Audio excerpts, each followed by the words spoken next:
Assembly Chamber. Sound.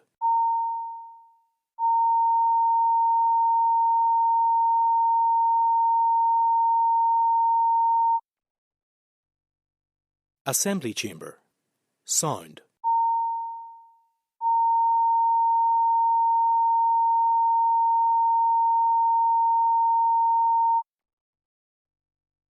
Assembly Chamber. Sound.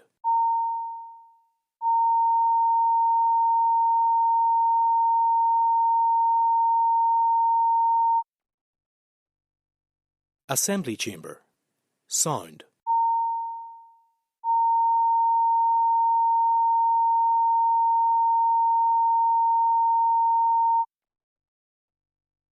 Assembly Chamber. Sound.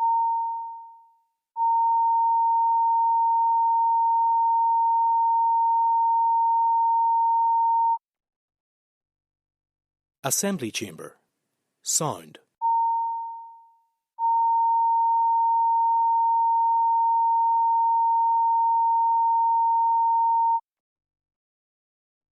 Assembly Chamber. Sound.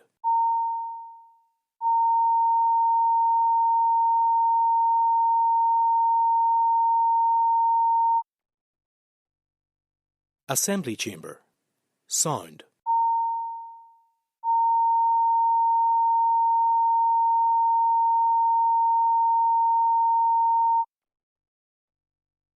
Assembly Chamber. Sound.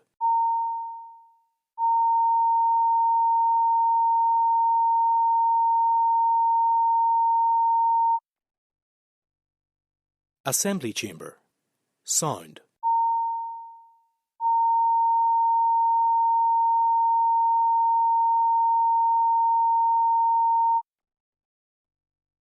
Assembly Chamber. Sound.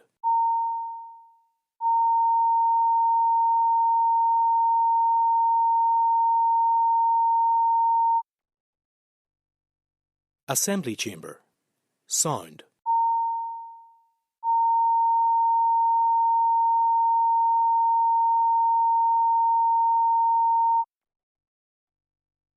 Assembly Chamber. Sound.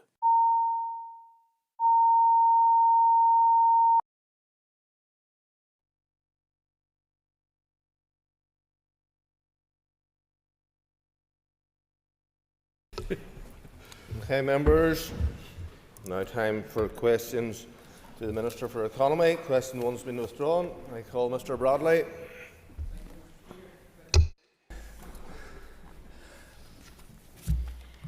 This question relates more to an area which falls under the responsibility of the Minister for Infrastructure, but decarbonisation of transport relates to an area which falls under which partially relates to my own department.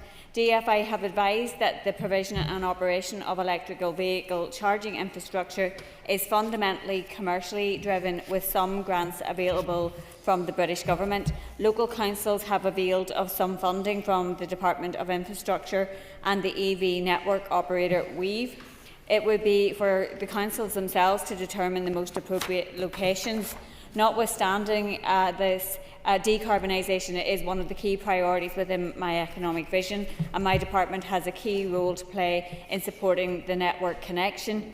In November, I published my decision on fairer grid connection costs, which will see electricity grid reinforcement charges spread fairly across consumers and remove a major barrier to investment, particularly in rural areas where the network is often weaker and reinforcement more likely to be required. This will help support the rollout of modern, reliable EV infrastructure across the region. Sustainable tourism will play a key role in delivering decarbonisation, and Tourism NI is actively promoting sustainable tourism through business support programmes, resources and campaigns, focusing on helping operators reduce environmental impact. Bradley. Speaker, and I thank the Minister for her answer. But could I ask the Minister what specific commitments are in place, if any, and what agreement is in place, if any, with the Infrastructure Minister on the delivery of reliable, high-capacity EV chargers in rural tourism hotspots? Yeah, as I have outlined to the member in my opening answer, a lot of this sits more directly with the Infrastructure Minister's responsibilities in terms of transport and the rollout of EV infrastructure. But there is also a key role for councils, and I know a number of them have partnered with DFI to draw down funding to support the rollout of EV infrastructure, which I think will be very welcome. I think also in terms of from a tourism perspective and from a tourism NI, we will be working to support councils in terms of their tourism plans, and will be keen to engage around the type of infrastructure that's required, so that we can make sure that we are joined up in our approaches across departments to deliver in terms of the important elements of tourism and supporting sustainable tourism to deliver against the tourism vision and action plan. Philip McGuigan. Thank the Minister for her answer. I met recently with the Causeway Community Action Group, and I meet with businesses in Ballycastle and groups in Ballintoy around the issue of high peak traffic volume, particularly in peak season, and some of the issues associated with that. In response to Mr Bradley, he talked about work with council. So can I ask, Minister, what work your department is doing with Causeway Coast and Glens Council in development of its connected Causeway Growth Deal project, which is to alleviate some of these problems? Thank the member for his question. And the Connected Causeway project is one that I think is really exciting and has significant potential. And again, Tourism NI is working with the Council in the development of the business case for that project, which aims to address those parking and traffic issues around the tourism hotspots along the North Coast. And we will all be familiar with the Giant's Causeway and the Rope Bridge in particular, and some of the challenges that are seen across our summer months around that area. The support of DFI will be really important in terms of finding the right solution for that, and officials in my own department have been engaging with officials in DFI to explore ways that DFI can support Council to develop those proposals around that important growth deal project. DFI has committed to perform an internal review into the traffic and parking issues to identify potential solutions that could be taken forward, and I'm obviously committed to working in partnership and in terms of the development of that project and all of the city and growth deal projects, and will be ensuring that my officials continue to support councils to navigate any challenges that they face as projects progress. Thank the Minister for answers. Strategy commits to achieving 25% energy savings from buildings and industry by 2030. Yet, as of October 25, progress stands at just 4.8%. Do you accept that delivery is significantly off track? And can you outline what concrete actions your department will take this year to attempt to close that gap? And I thank the member for his questions. And one of the challenges we face around that particular target relates to data and understanding of the data, and ensuring we have the right data to measure what we are trying to achieve. So that work's continuing to progress.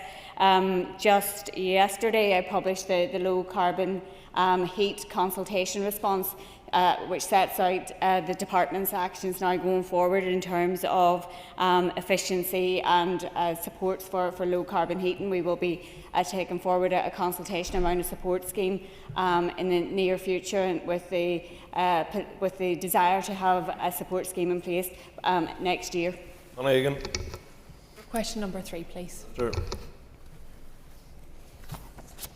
So I can confirm that the regulations providing for statutory paid leave in the event of miscarriage have been shared with the committee for scrutiny, and will be laid in line with Assembly procedures at the appropriate time. This follows the publication of the official consultation response, which sets out the final policy position as informed by the broad range of views received. This represents a really important milestone in delivering this much-needed entitlement. It is essential that the regulations remain on schedule to ensure that entitlement to this new right will commence on the 6th of April 2026, thereby providing employers and employees with clear guidance. This right will be extended equally to women and their partners who experience a miscarriage, aligning with existing provisions for parents who suffer the loss of a child or stillbirth, and recognising the profound emotional impact that these losses can bring. The overarching objective has been to establish a comprehensive and supportive framework for families as they navigate exceptionally difficult moments in their lives, and I would encourage the Assembly to support the timely passage of these regulations without delay, so that this important commitment to families can be met in full and these protections be available in April 2026. Minister, this is really important for women and their families, and given the significant emotional and physical impact of miscarriage, could I ask if this paid leave will be a day one entitlement? And I thank the member for her question, and I can confirm that yes, it will be, and I'm also bringing forward other regulations alongside these which will ensure that the statutory parental bereavement pay, including any claim under the new entitlement for miscarriage, will be available from day one of employment for all workers and employees who meet the earnings threshold. And to support this, I'm introducing a new approach that allows entitlement to be based on actual earnings and, where needed, on expected earnings, using reasonable assumptions so that individuals can demonstrate they meet the lower earnings limit even at the earliest stages of employment, which is another key commitment and one that the Assembly agreed in 2021. My officials have been working really closely with HMRC to deliver the necessary system changes to support the new model and ensure these will be in place and fully operational from the 6th of April 2026. And importantly, this enhancement will benefit all those who are entitled to statutory parental bereavement pay, not solely those who are qualifying under the new miscarriage provisions. The regulations enabling this element are separate and will be laid, as I said, in accordance with the powers required to make them. I'd like to thank the Minister for her answers. Minister, just in relation to safe leave, can you detail when this will be introduced? Yeah, and I thank the member for that question, and I'm fully committed to introducing legislation to operationalise safe leave during this mandate, as I have made clear on a number of occasions, and I hope that access to paid safe leave from work will help victims and survivors of domestic abuse to access vital support. I'm aware of the time that has now passed since the Safe Leave Act was passed by the Assembly at the end of the previous mandate. Obviously, much of the delay in progress in this work has been due to the absence of an executive during part of that period, but I'm committed to putting this legislation in place, and my department is working hard to deliver on that objective. Introduction of paid carers leave would be a really meaningful step towards more inclusive and supportive workplaces. Can you give a timeline when you will bring a completed draft, fully formed draft bill on your Good Jobs Bill to the Executive, and when can we expect it here in this House? Minister. And I thank the member for her question, and I agree with her around the introduction of carers leave. It's something that there is obviously broad support across the Assembly chamber for, and I think a really important support for the many people out there who provide really important care for loved ones. In relation to the Good Jobs Bill, as I indicated at committee last week, it is well advanced in terms of its drafting. We are working to make sure that it gets introduced into the Assembly at the earliest opportunity, and as we indicated last week, we are hopeful that that will be before the end of March. Kelly Armstrong. Number 4, please. Sure. The Executive's programme for government recognises that historic underfunding of water and wastewater infrastructure has been a persistent challenge for economic development in the North. Water infrastructure is a critical enabler for industrial development, both through Indigenous business growth and foreign direct investment, which is why Invest NI maintains a strong working relationship with NI Water to understand network constraints and the potential for coordinated strategic investment and partnership aligned with its regional property programme. That 10-year programme represents a new approach to the provision of industrial land and property that will act as a key enabler to achieving a more regionally balanced economy, and will bring forward proposals that aim to refurbish and repurpose existing industrial building stock. I recently met with the Minister for Infrastructure and NI Water officials to receive a briefing on a Pathfinder project in Newry, where investment by a business in on-site wastewater treatment technology is reducing pollution and freeing up capacity for development in that area. And I'm open to exploring how we can incentivise larger businesses to make similar investments, recognising the very significant budgetary constraints that we face. Ms Armstrong. Thank you, Mr Speaker, and thank you, Minister. Minister, I'm faced with a situation where Newtownards is now closed for new connections and for development of businesses. So while you've talked about larger industries, what about those small to medium enterprises that are now closing down? They're having to let their people become unemployed, or they're having to close down other businesses to take their connections. What support is going to be available for those small to medium enterprises? Yeah, and I thank the member for her question, and I know that she has been engaged in correspondence with the Department for Infrastructure around businesses in Newtownards. I'm not over the detail of those particular circumstances, but the management, obviously, of the wastewater network more generally remains an operational matter for NI Water, and I understand that business has been advised to continue to engage in relation to the issue. I think the broader point that you make is an important one, and one that clearly the Infrastructure Minister has put significant emphasis on, and has worked very closely with NI Water to try and make the best use of the budget that is available in terms of freeing up capacity wherever possible, and making investments into areas where there is the potential to have a significant impact in relation to that. Is something, obviously, as Economy Minister, I take a real interest in terms of understanding where there may be challenges, and work closely with Invest NI, and Invest and NI Water have a good working relationship in terms of trying to work through some of those issues. So I can assure the member that it is something that is up there in terms of my priorities, and trying to find solutions, and that's why we have had that engagement with the Department for Infrastructure and their Minister in NI Water, and are looking for ways that we can apply innovative solutions to these issues. John Collier, and could I thank the Minister for answers so far, but could I put to the Minister, what is Invest NI's role in improving access to derelict properties? And I thank the member for that question. And while Invest NI doesn't have a direct role in terms of derelict properties, its property assistance scheme offers financial support to eligible customers to enable them to develop new property solutions to align with any plans that they have for growth. The regional property strategy recognises that a significant challenge facing new industrial development continues to be that limited capacity, as I've been discussing with Mrs Armstrong, in relation to water and the wastewater network. And Invest, as I have emphasised, has a strong and good and constructive working relationship with NI Water, in particular in relation to its own property holdings, and there is that ongoing engagement to understand the nature of the current constraints, and to explore if there are mitigations or other ways to overcome those. And Invest is also open to considering whether the potential exists for coordinated strategic investment. John Buckley.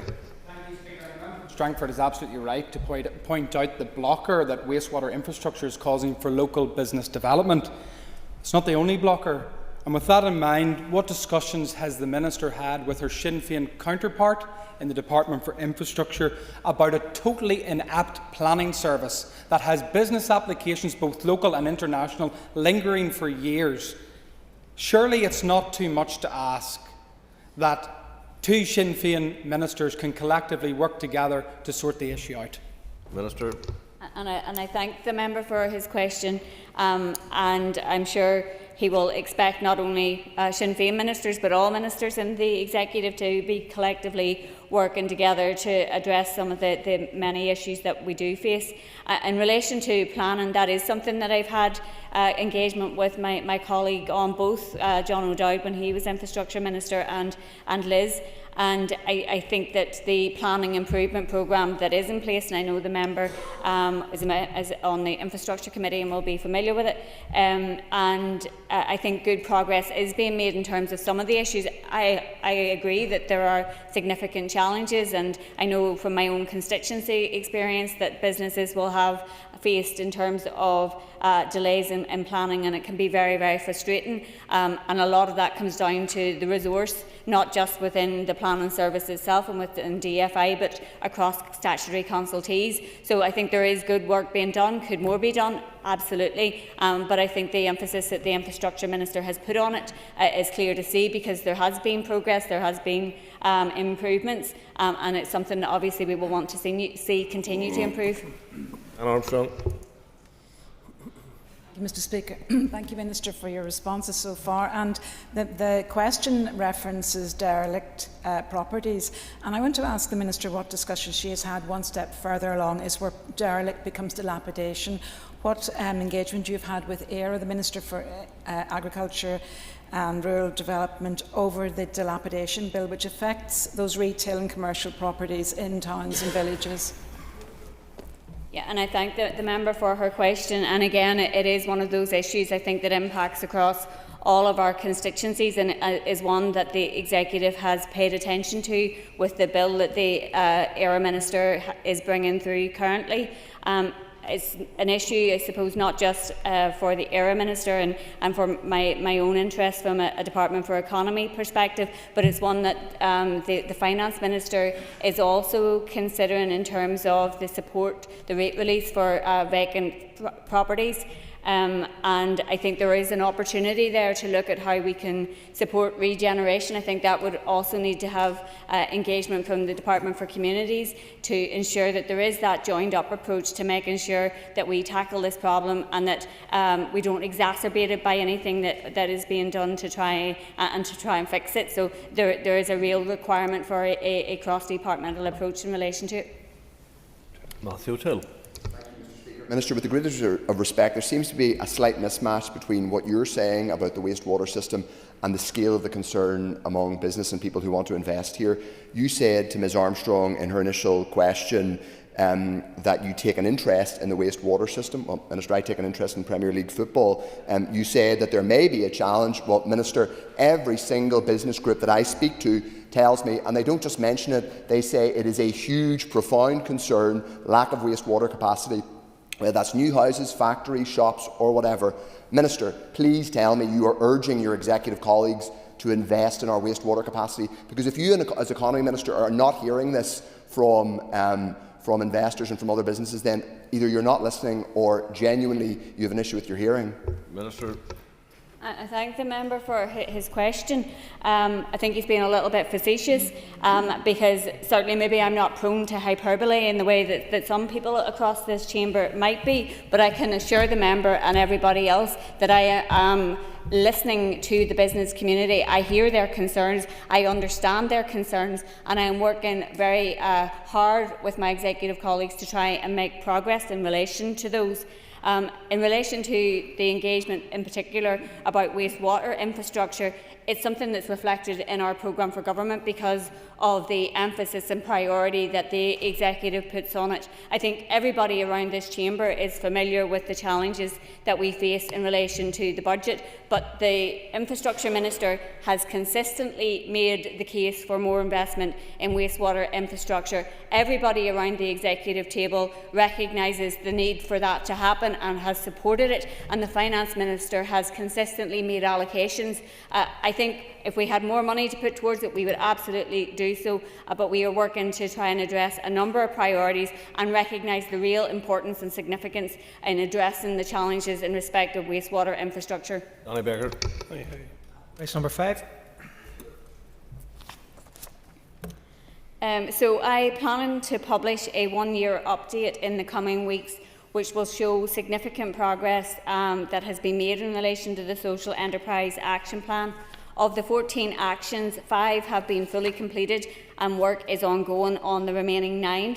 Social enterprise champions are in place within every council, Invest NI and Intertrade Ireland. They are working to support social enterprises on the ground as they navigate the supports in place for them. Engagement events have been held to increase the understanding of social enterprises in the public sector, and these events have created a deeper awareness of social enterprises and their relevance for economic policy, while highlighting the range of commissioning options to better support the sector.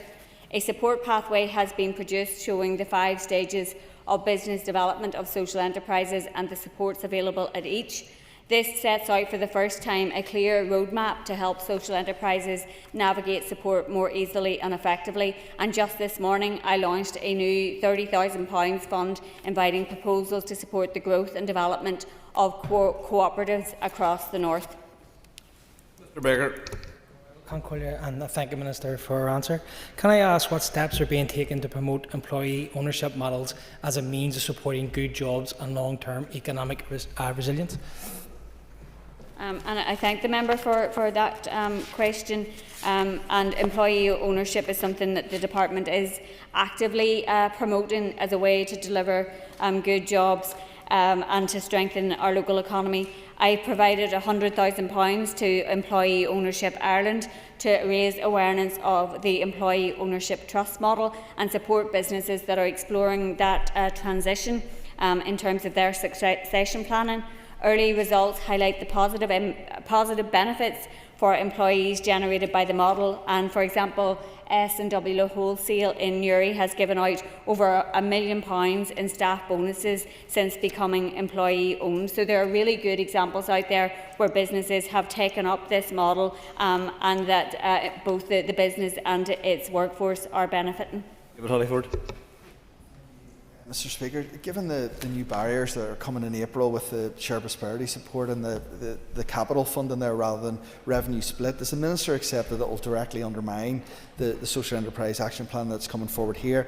And secondly, what action can she take to help organisations like Stepping Stones in Lagan Valley who provide that community and employment support?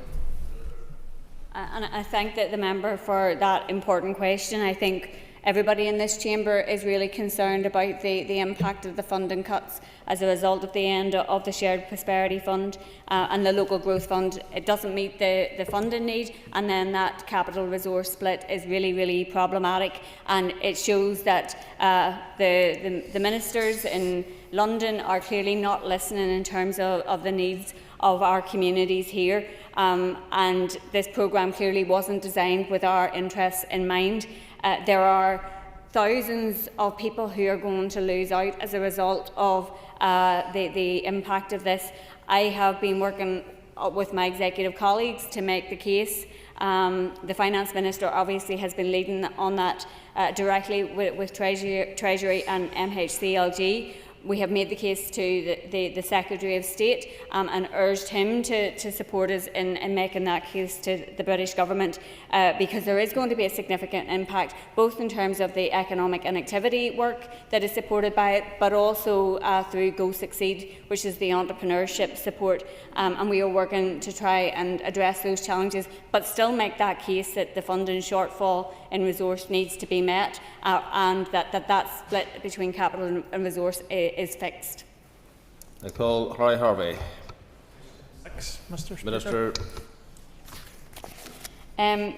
We want to make sure that all our young people are supported to achieve their potential. This will require work across a number of departments, including my own, the Department for Community, which leads on employability, and the Department of Education.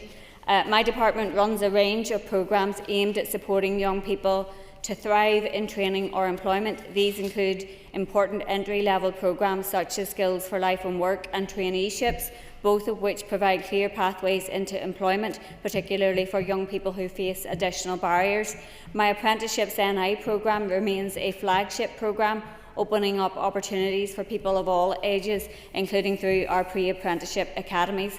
Alongside this work continues to enhance my department's support and provision for school leavers and others with special educational needs and disabilities. However, funding does remain a significant challenge.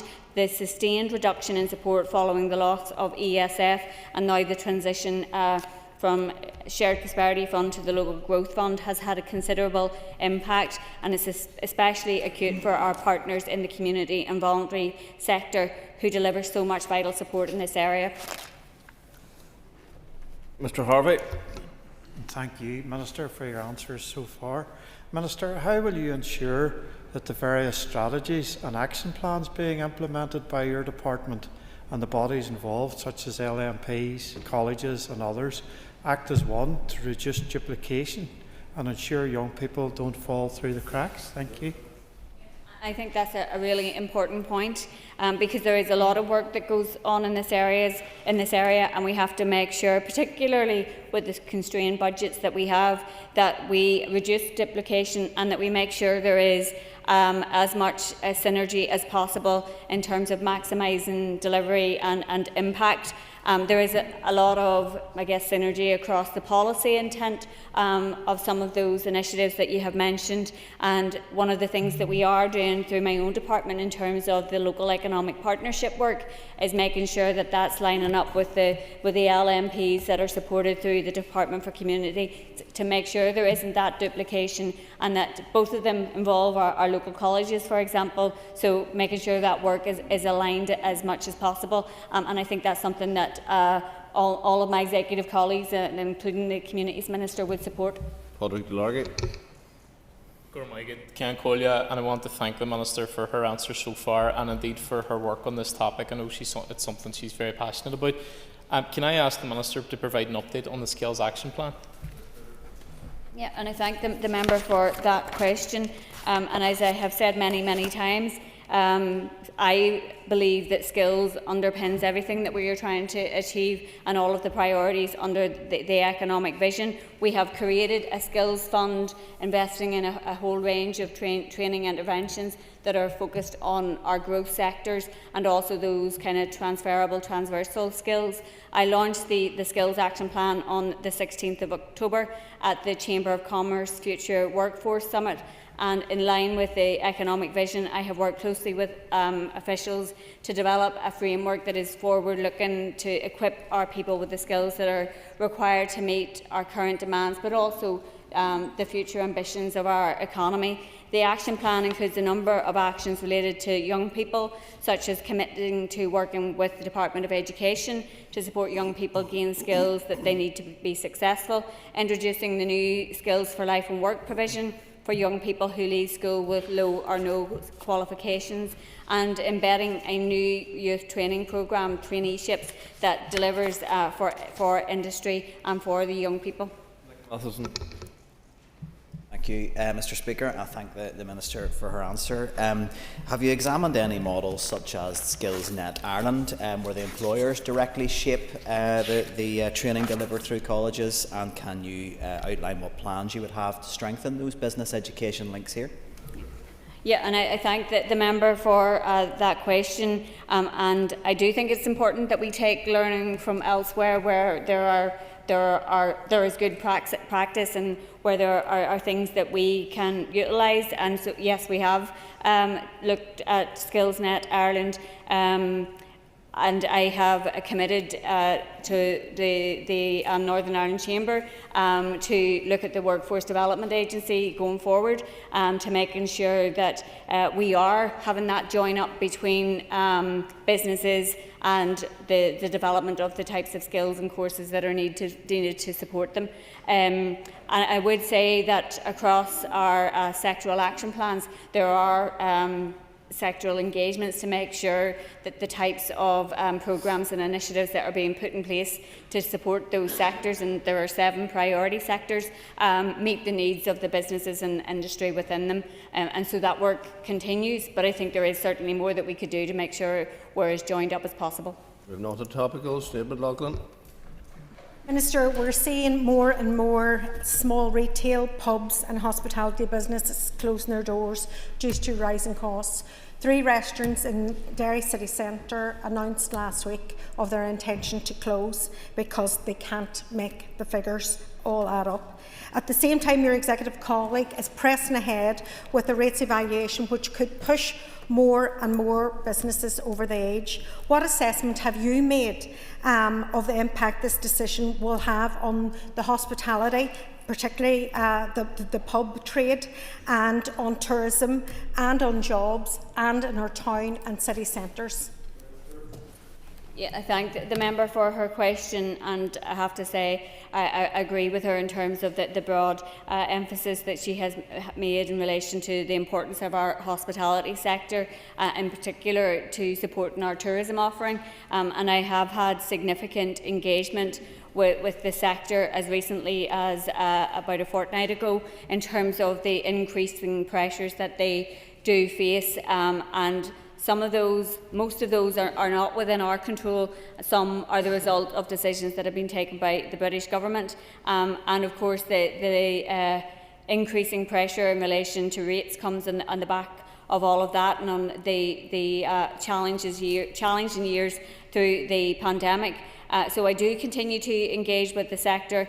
As I said, recently met with Hospitality Ulster and Food to Go, along with the Finance Minister, to discuss their proposal around a VAT pilot scheme, given the differential north-south and the potential impact that there is there in terms of that increasing negatively over coming months. And what we agreed out of that meeting was that we would seek a meeting with Treasury to discuss that proposal for a reduced VAT pilot scheme. And I think that it will be important that we continue that engagement with the hospitality sector over coming weeks. The Finance Minister was very clear yesterday that there is an opportunity to continue to engage with LPS for those who are concerned about the valuation, and I would encourage any business that is in that position to do so. Ms McLaughlin. Minister, previously you said, rest assured I will do all that I can to press for the needs of the hospitality industry to be addressed. In that light, will you now call on your party colleague, the Finance Minister, to reverse the rates re-evaluation before more hospitalities actually hit the wall? And this is the purview of this executive and your party colleague.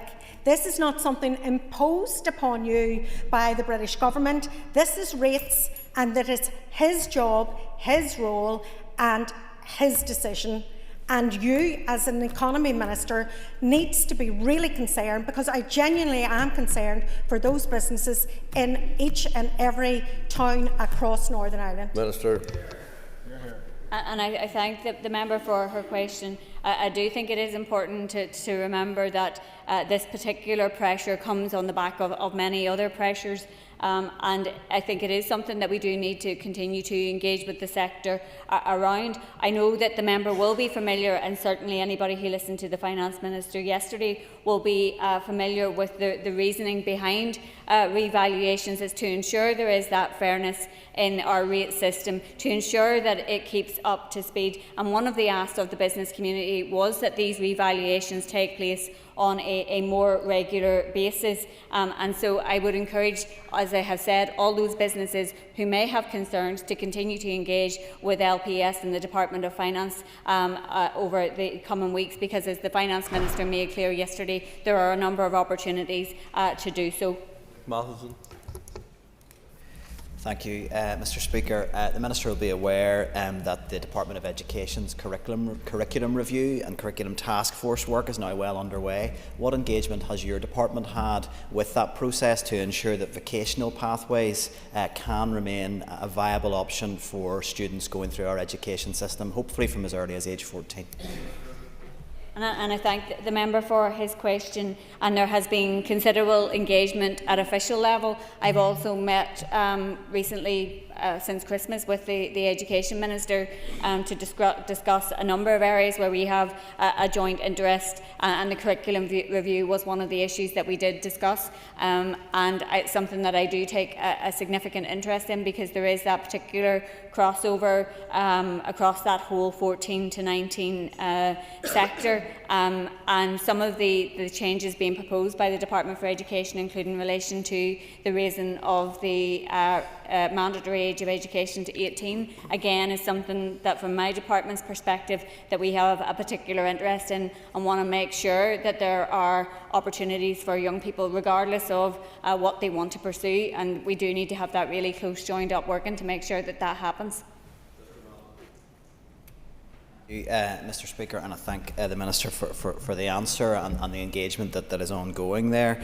You will know that it has long been an issue, that there has been an issue around the parity of esteem between vocational pathways and academic pathways in our education system. Can you outline specifically, particularly at a time when there is significant change going on around our curriculum and qualifications, what is being done to progress the independent review of education recommendations about ensuring that from age 14 vocational pathways are available to all learners in terms of concrete actions? Yeah, and I thank the member for that question, and ensuring parity between vocational and academic is something that I'm very supportive of across both our primary, secondary education, but particularly into third level where I have a responsibility. I outlined previously some of the types of initiatives that are already in place in terms of supporting our young people through those types of vocational pathways, the likes of traineeships, ensuring that there are different pathways and approaches for young people regardless of what it is that they want to pursue. That's work that we in my department continue to develop, but that we are working closely through the 14 to 19 group with the Department of Education, and will be continuing to engage on those particular elements that he's referred to, the review of education and the curriculum review, to make sure that the interests from a further education perspective are properly reflected. John Blair. Thank you, Mr. Speaker, and I want to thank the Minister for the reply so far and ask the Minister, given the recent publication of the consultation response on the low carbon heating support, if she could outline the timeline for the rollout of capital grants for heat pump installations in residential buildings.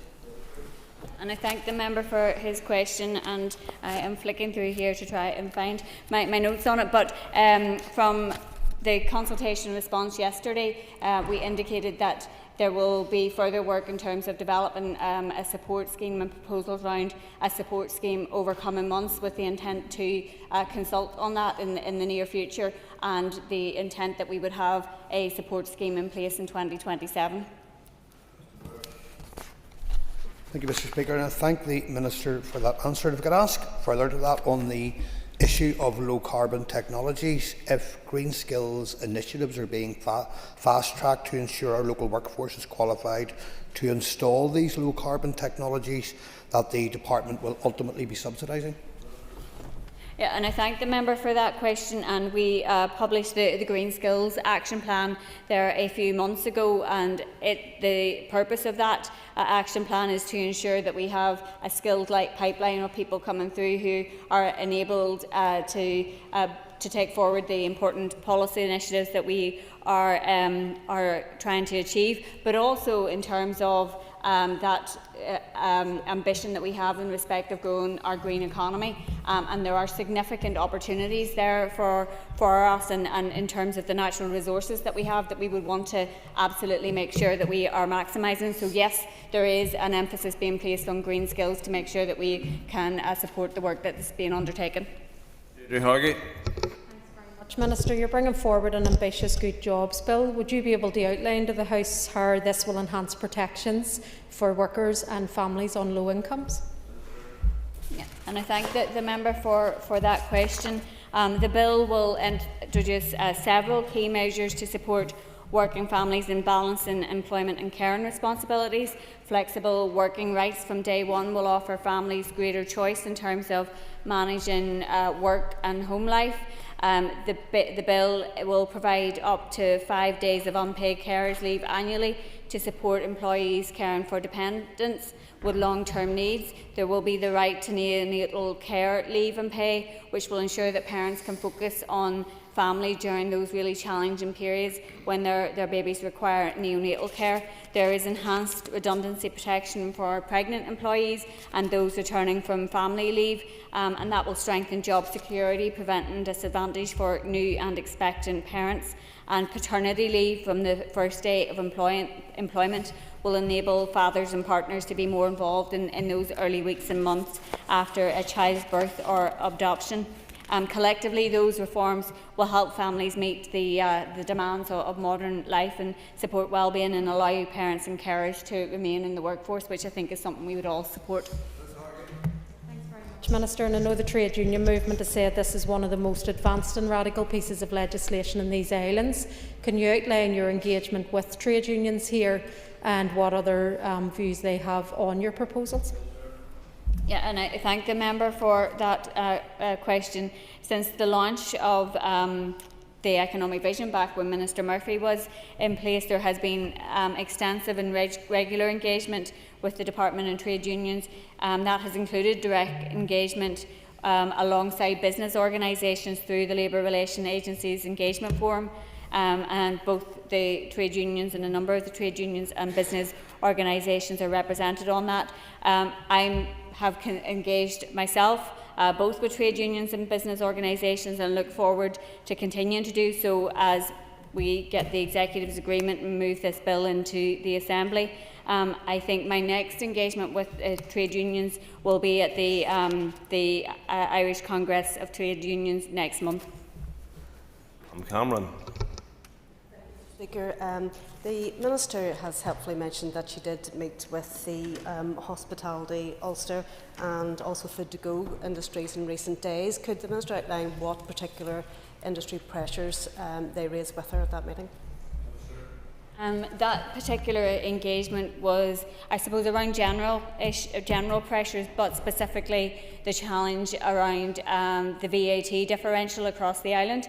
The fact that it's going to be reduced in the south in the summer, and that businesses across the north are going to face a challenge in competitiveness, particularly those in border areas. So, as I had said in one of my previous answers, the Finance Minister and I committed at that meeting to seeking a meeting with Treasury to try and convince them of the benefits of a pilot on reduced VAT for hospitality.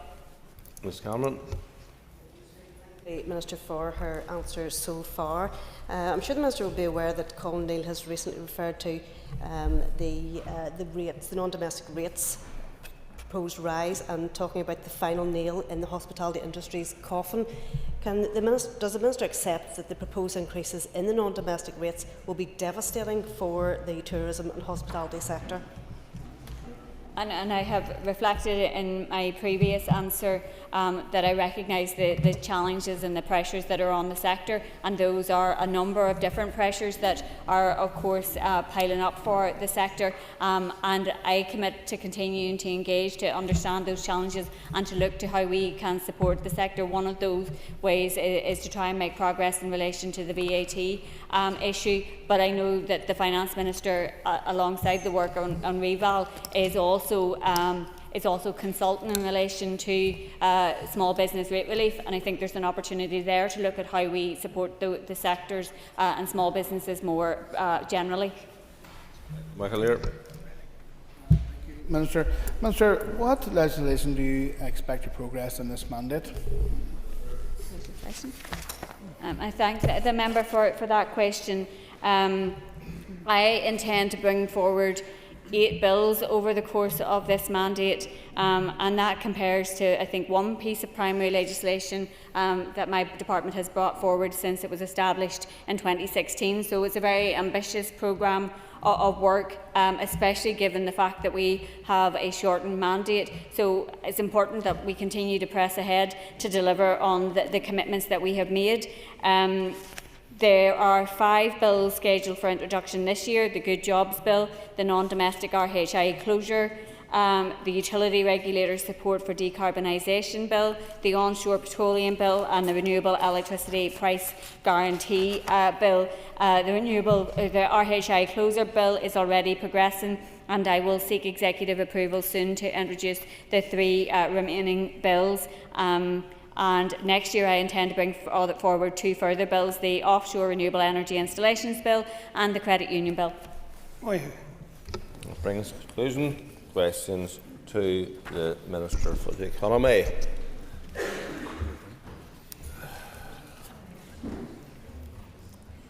Okay, members.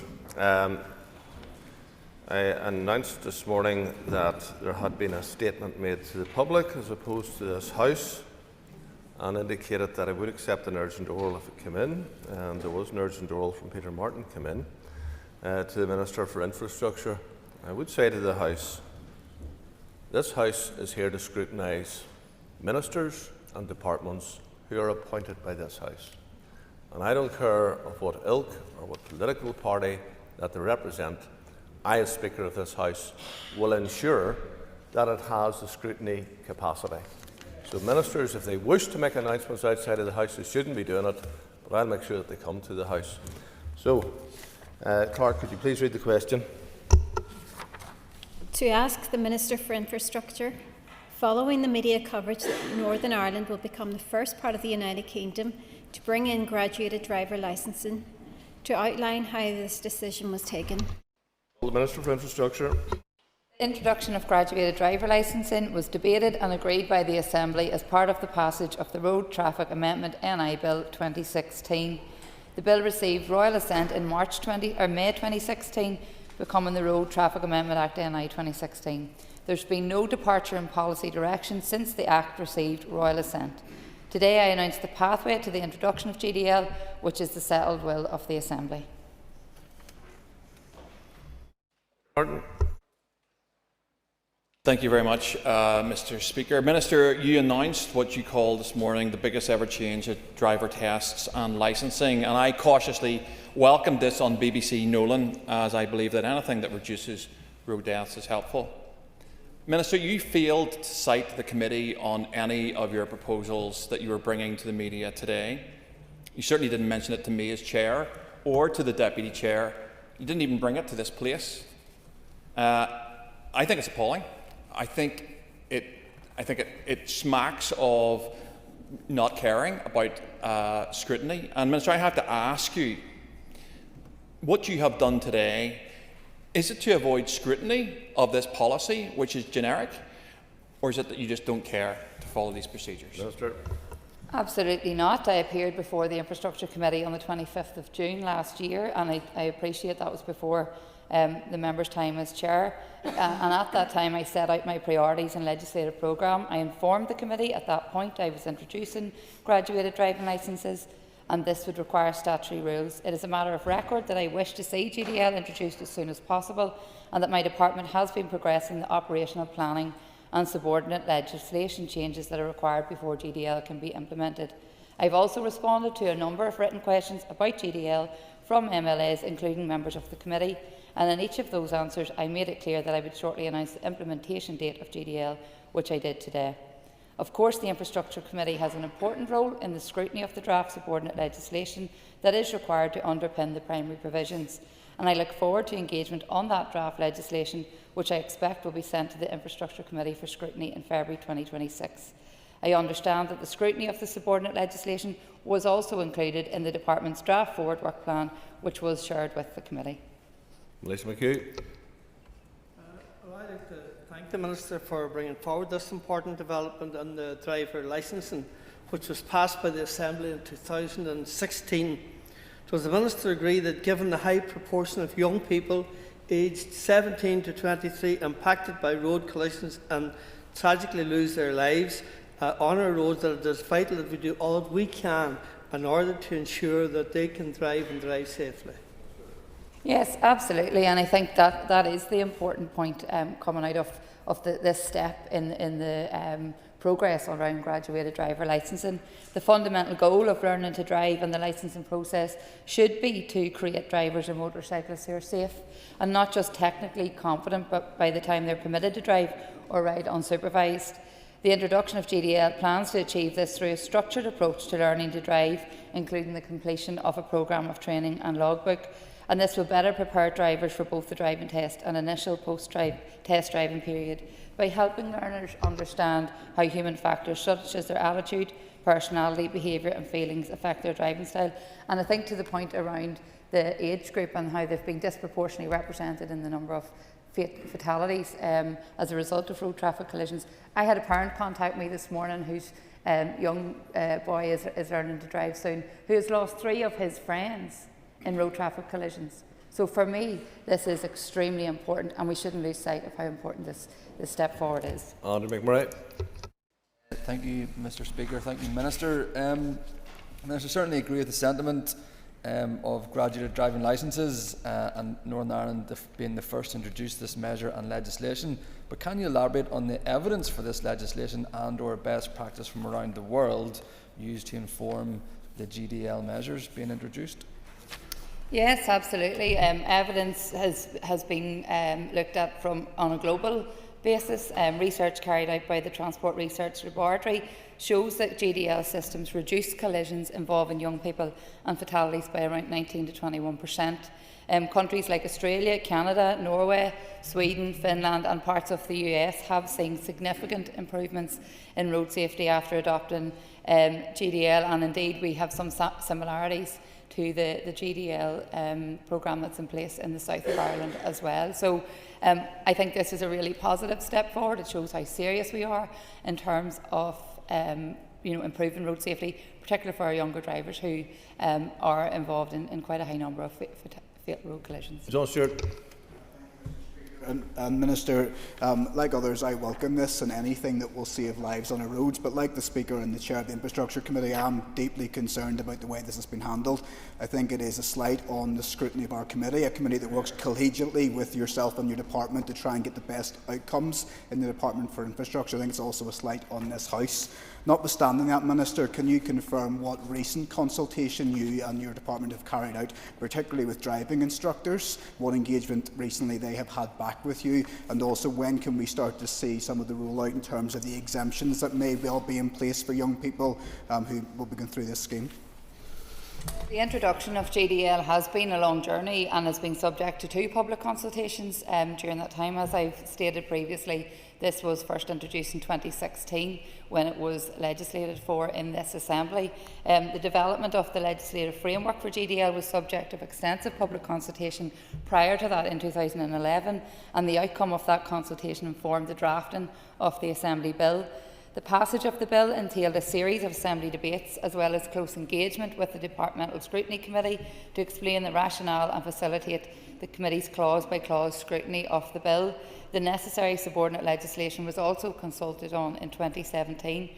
As I've mentioned in my appearance at the Committee last June, I did confirm my commitment to implement GDL as soon as was practicable.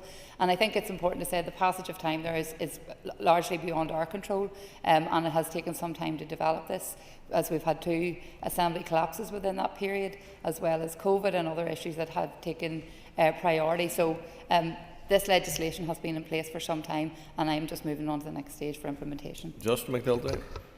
Minister, with Storm Chandra wreaking havoc across the north, can I send my support to your department's road service, water service, TransLink teams, emergency and health workers who are all desperately trying to manage the mayhem, and I hope everyone can stay safe. Minister, I warmly welcome any legislation that will help save lives on our roads. And unlike Storm Chandra, this legislation did not drop out of the sky, with primary legislation passed in this House in 2016. Can the Minister, and I don't put this fault at your door, Minister, but can you explain why there's been such a delay bringing forward this legislation, and potentially have lives been lost as a result of delays?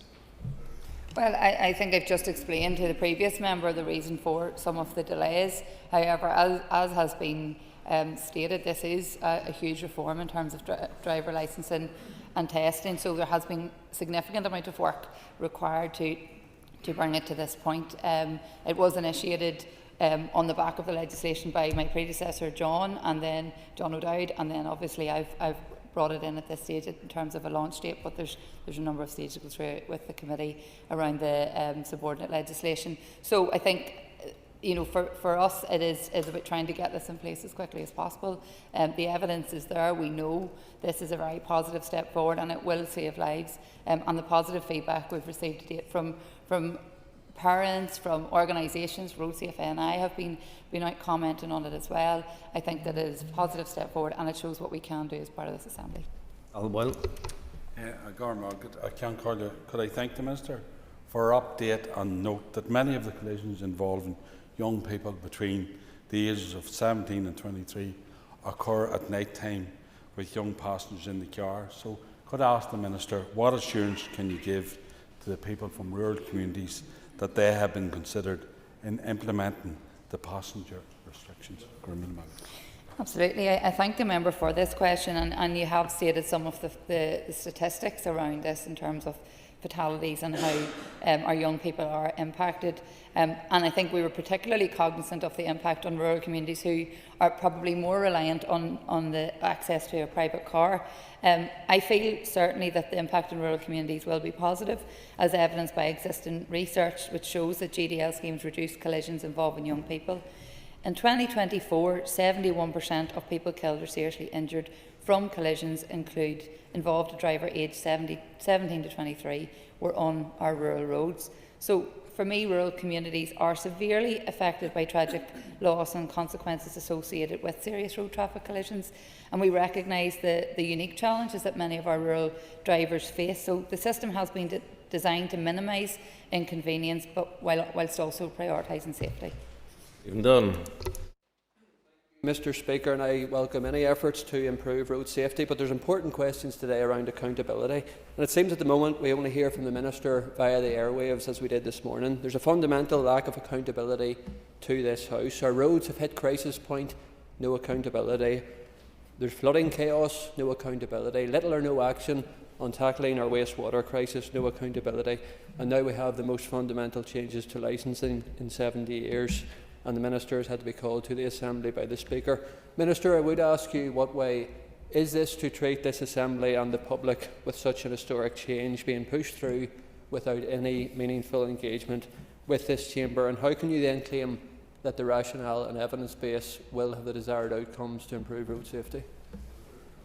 The member won't be surprised that I don't agree with his statements there, which are highly political. I think I have outlined exactly why how this decision has come to pass, and it is a decision that was taken prior to me being opposed by this Assembly. It's been legislated for, and the timeline has been explicitly outlined for the members. So the fact that the committee has already been asking me questions in relation to the fact that the member was on the committee when I outlined my plans around GDL tells me that this is purely political. This is something really positive, and it should be seen as that.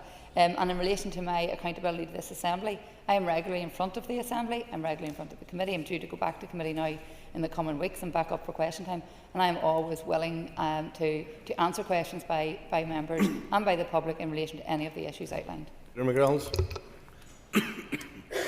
Minister, in the last 5 years, 9 pedestrians and 2 cyclists have tragically been killed in collisions with HGVs. How will today's various measures reduce deaths on our roads and protect its most vulnerable users? Well, I think the HGVs are separate to what we're looking at here, and this is obviously around looking at improving safety for new, younger drivers, given the stats around that. As the member will be aware, my department is looking at a range of options to how we improve road safety across the board, and these are things that we are looking at all the time.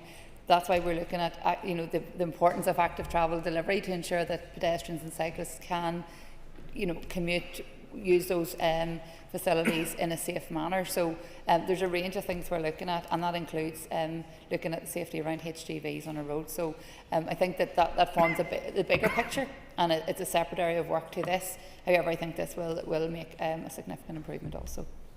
Linda Dillon. And I want to thank the Minister for her proposals around GDL. I think as a mummy of a 17-year-old girl, and I understand fully how keen and eager young people are to get out on our roads, but I also understand the impact on a family as a family of the loss of a loved one on our roads. So does the Minister agree with me that as parents we will have a key role in ensuring that young people understand the reason for these measures, and to ensure that our young people when they do start driving, actually abide by these measures, as outlined this morning by the chair of the charity Road Safety NI, Davy Jackson. I think that it is really important that we as parents understand the measures and that we then explain to our young people and make sure that they are accountable and that they abide by them. Yes, absolutely, and I think that's the fundamental objective of this. The graduated driver licensing is about protecting lives, and we need to bring people with us, so we have to help people understand, particularly our young people, what the measures are and why they're in place. Because for me, you can't replace a life. So taking a risk or ensuring that we our young and new drivers are experienced enough on the roads is crucially important, and this is something that can help to do that. So I think as parents, as citizens, we all have a role to play in sharing the information and helping people to understand the rationale for this. But I think there's nothing that can argue with the fact that no one wants to get that knock on the door to say that their child or someone close to them has been killed in a road traffic collision. And I think that's the ultimate way that we can help people to understand the importance of this and why those new and young drivers should abide by it. Diana Forsyth. Mr Speaker, and I thank the Minister for our ongoing commitment to road safety, and as others have said, that we welcome any measures to help reduce the loss of life on the roads. Representing a rural constituency like mine, we've seen too much of this over the years. But Minister, given the lack of opportunity for scrutiny, I just want to ask you a little bit about the detail of the restriction on nighttime driving for under 24s. Has there been any appraisal of the economic impacts of that, with a lot of those young people working in the hospitality sector, nurses, volunteering in the likes of the RNLI, and what that would actually mean by not enabling them to be on the roads overnight? That's not actually one of the restrictions. The restriction is around how many passengers they can carry. We have seen how a high number of collisions occur at night time when there's maybe a group of young people in a car and they can be easily distracted and things like that. So the evidence suggests that this is one way of improving that safety. It's for 6 months post-test that passengers new drivers, aged 17 to 23 can only take one passenger aged between 14 and 20. They can have other passengers who are over 21 with 3 years of a full driving licence or immediate family members. So there are some exceptions. But I think it's very important, and I'm glad to have the opportunity to clarify that, because we do recognise that, for many young drivers, that they really rely on their private car, particularly if they are working, whether it's in hospitality or in the health service, whatever it may be. So it isn't about taking them off the roads between certain times, it's about reducing who they can take with them. And I welcome these measures, and indeed, like many members in the House, I too have young drivers in our house out driving on the road, and certainly I don't sleep well at night until they're safe at home. And I welcome any measures put in place to increase driving experience to make it safer for them. Minister, could you tell me what changes will your proposal mean for our drivers, particularly in relation to speed limits and motorways? Thank you. Yes, so we will be increasing the speed limit that our drivers can have on motorways, and this is something I think has been considered for some time, given that some of the safety aspects in relation to that, and it allows them to build up their experience at a more appropriate speed on our motorways as well. So I think it's about giving that opportunity to post-test in a very natural environment to gain better skills in a more low-risk situation, so that drivers can gain that experience, be more aware of the risks that can occur, and essentially, in the long term, I think is the key part for me, that we will have safer drivers on our roads throughout their driving career, I suppose, for want of a better word. Buchanan. Minister, I welcome any changes to save lives. No doubt this is a positive move. Obviously, we'll learn about it in Good Morning Ulster, and I appreciate I wasn't the committee in the past, but I think it'd be good to give the committee its place. This is a good news story, but it's not going to hide the condition of our roads. I'm meeting people on the wrong side of the roads every day of the week. Every day of the week. This good news story isn't going to hide the bad one. When are you going to fix the roads properly? Well, I don't think anyone is saying that this is solving all the problems within DFI, and I think members are very aware of the significant pressure the department's under. We just look today at what the department is dealing with. we are continually looking at how we can secure more investment to deal with the issues on our roads. We've seen a significant deterioration of the roads, particularly over the last few weeks following the very cold weather over December and January, which has naturally deteriorated the roads. This isn't something that's just happened in 2026. This happens every single year. So I think that there's significant work underway to try and deal with that as best we can. If I can get more money to do that, and that's what I'll continually try to do.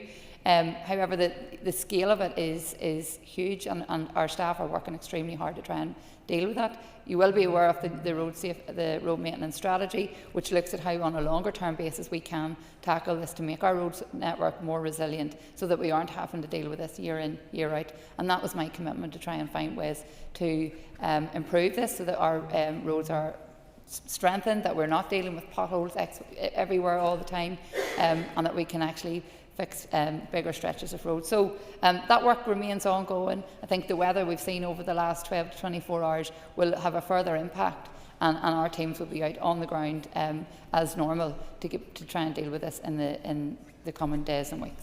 Mark Durkin. Thanks, Mr. Speaker. I welcome the Minister's announcement today. I do understand how some committee members might have concerns it had not been flagged with them first. This bill was, as the Minister has said, subject to extensive consultation and indeed significant amendment as it went through this Assembly. But if I can recall correctly, and it has been a long time, the same legislation, the Road Traffic Amendment Bill 2016, also reduced the drink driving limit. Does the Minister have any intention of enacting that particular part of this legislation as well, because it hasn't been enacted either 10 years on?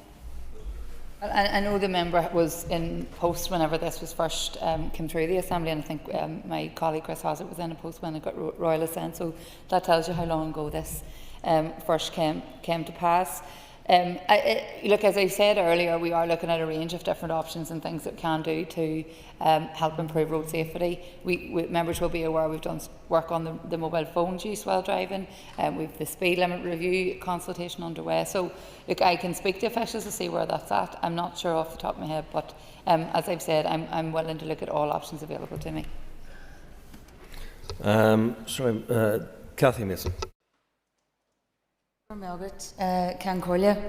And Minister, thank you for this information today and bringing forward this really important initiative. I think anything that we can do to try and reduce road traffic collisions, we should all be behind.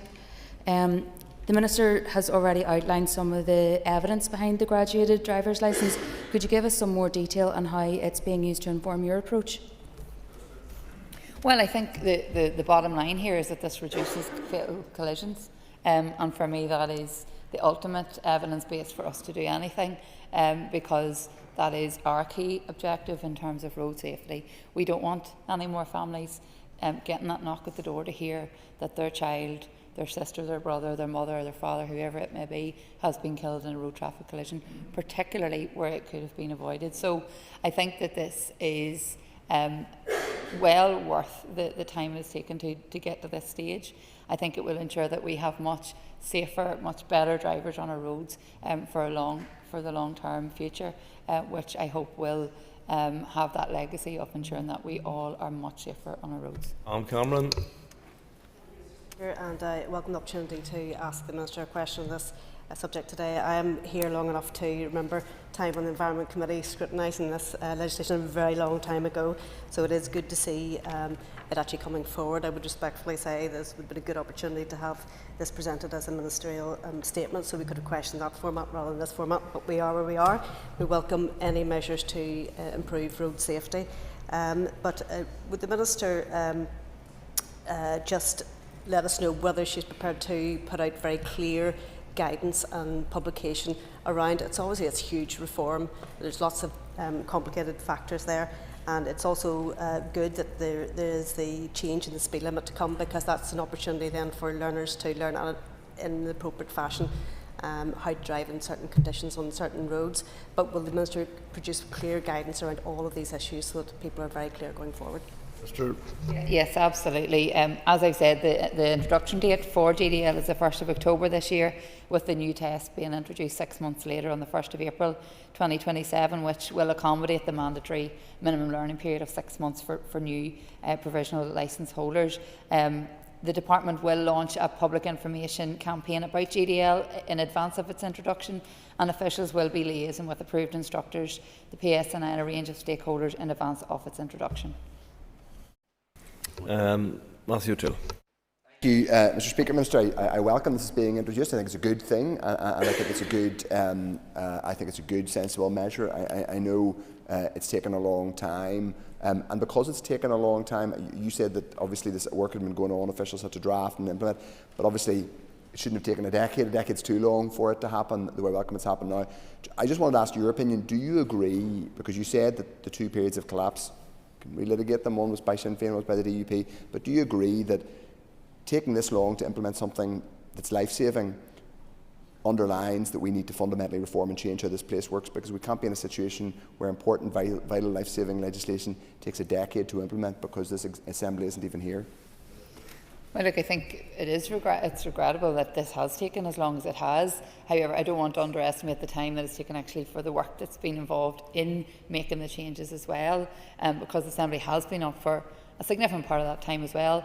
I mentioned around COVID and some of the other things that have had to take priority, unfortunately, during that period as well. So I think, yes, absolutely, we'd like to see all of these things moving quicker, particularly when all that work had been done prior to 2016 when legislation was agreed and passed by this House. I think that where we can move things quicker, absolutely have. I think it's challenging in public sector for lots of things to move quicker because we have so many hoops to jump through, and we have to make sure that we have all our T's crossed and our I's dotted. But look, I would have loved to have seen this in place long before now. However, I am really pleased that we are bringing it in now and that we can see this change in the not so distant future. David Briggs. Mr. Speaker. Dan Armstrong. Minister, I welcome this initiative and I do hope indeed, like others, that it will reduce road deaths and injury. Can the Minister assure the House that should this initiative be demonstrably successful in reducing accidents and deaths on our roads, that you will then actively work with the motor insurance industry to reduce the high motor insurance costs for young people? Minister. So I have had meetings with the British ministers in relation, as obviously motor insurance is the responsibility of Westminster, it's a reserved matter, and we have met with the Association of British Insurers as well to kind of outline the real challenges we have both for motor insurance and house insurance here in the north. The evidence suggests in relation to GDL that this will help to reduce collisions and reduce the risk of collisions. So from my view, I think that this will potentially look at seeing a reduction in insurance premiums for new young drivers, which I know have grown significantly, even from when I first learned to drive. So I hope that we can see that progress, and I know certainly when I met with the ABI, they were particularly interested in GDL, as have my counterparts in England, Scotland, Wales, at some of the more recent interministerial meetings that I've had with them. Van Kingston. I thank the Minister for her answers so far. Minister, can I ask, were you aware that this was going to be announced on the BBC Breakfast News this morning, or were you somewhat taken by surprise, like the rest of us? Well, obviously, as I've done an interview with the BBC, I knew it was going to be on the news this morning. Galston. I want to thank the Speaker for ensuring that this issue is brought to the Chamber, something that the Minister tried to avoid. Minister, I put it to you, will those coming to Northern Ireland holding European licences, which are valid for 3 years before they have to apply for a Northern Ireland licence, be exempt from these arrangements? And if they are, why should an Indigenous person be subject to the constraints you propose? As the detail of the GDL has stated, this is for new drivers with a provisional licence who will be subject to a 6-month period before they can actually undertake their driving test. So if that's the case for someone coming from another country who takes up a provisional driving licence while here, then that will apply. Cheryl Brownlee. As someone who has submitted a number of questions on this issue, it is a positive response today, but and anything that we can do to obviously improve lives is what we should be doing. But in Hansard on the 25th of June 2025, it stated whenever you were asked for an update around graduated driving licence, you had said, look, it's something I'm very keen to see. Officials are currently developing a digital app which will be more accessible, particularly for new and younger drivers. and I hope to be able to provide the committee fairly soon with an anticipated date for introduction. And I think that's the fundamental issue here. Nobody from the committee is aware of any update on this matter. So that's the question really. You know, why did this not happen? If you've said you have, what was the date that this happened? And why did we need an urgent oral to get the finer details? Minister. So I have announced the date of when this will be coming into play, and as I've said, the committee will then be part of that scrutiny of the SRs as they go through. Colin McGrath. 10 years old or 10 minutes old is going to be good because it will make our roads safer. But could I ask the Minister if she has done any work with the PSNI, who are going to have to do a substantial amount of enforcement of this, to see if we can get more resources for them, because there will be a bit where it will require extra work for them, and we already know that they're under substantial pressure. Minister. Well, like any piece of legislation that requires enforcement, our officials are always in contact with the PSNI. This is something that's been spoke about through the Road Safety Partnership, and we're all committed to working together to find ways of making our roads safer. So, as I've said, in terms of the public information and how this will be fed out into the public, that will form part of that with PSNI to see how that can be enforced. But I think the fundamental matter here as well is that there's legislation for lots of things, be it drink driving, be it speeding, be it how the condition of your car, your road tax, all of those things. And we understand resources are stretched for the PSNI, but we also understand as citizens what our responsibility is in terms of upholding the rule of law. So I think, as I've said earlier, there's responsibility in all of us to ensure that we can encourage others to take heed of this and actually abide by the rules that have been set. Gareth Wilson. And it was an issue I had raised with your predecessor some time ago in a previous role in ABC Council, but I had asked at that time if a simple, hard-hitting, easily understood road safety message was included with first-time driving licences, and indeed in all renewals. And at that time, the Minister in his position said that that was not the case, and I'm not aware at this minute in time that that position has necessarily changed. And in light of that, would you commit to the House to look at that seriously, that when a young person opens the envelope and their licence drops out, the other thing that would drop out would be a very hard-hitting, simply understood road safety message that they would immediately see and correlate with getting their new licence, Minister? Thank you. I think anything that we can do to raise awareness and help people to think differently. I mean, the members will be aware, I've said this previously, 95% of collisions are as a result of driver behaviour. So we have a really, really big job in terms of how we change how we behave when we get behind the wheel. And I think this is one way of doing that and ensuring that we are creating more experienced, safer drivers. We're constantly looking at what other campaigns and mechanisms we can use to get that message out. But I think even this in itself is a messaging campaign in terms of the responsibility of new drivers. It is part of the work that they do in leading up to their driver test. But happy to speak to the partnership and see what else we could be doing which might help to get that message to hit home just a little bit more. Thank you. There was 22 questions asked, which demonstrates the importance of the issue to the House and why it needed to be brought to the House. If members will take their ease while we change the table before we move to the next item of business.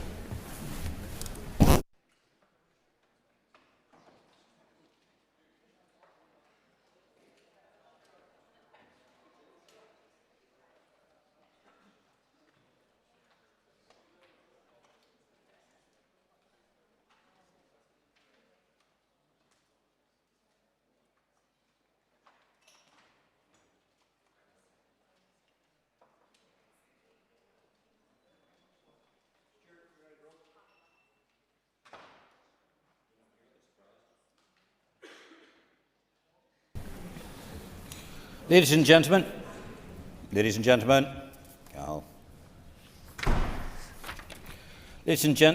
the next item of business is the renewal of the debate on the business motion on clerical child abuse.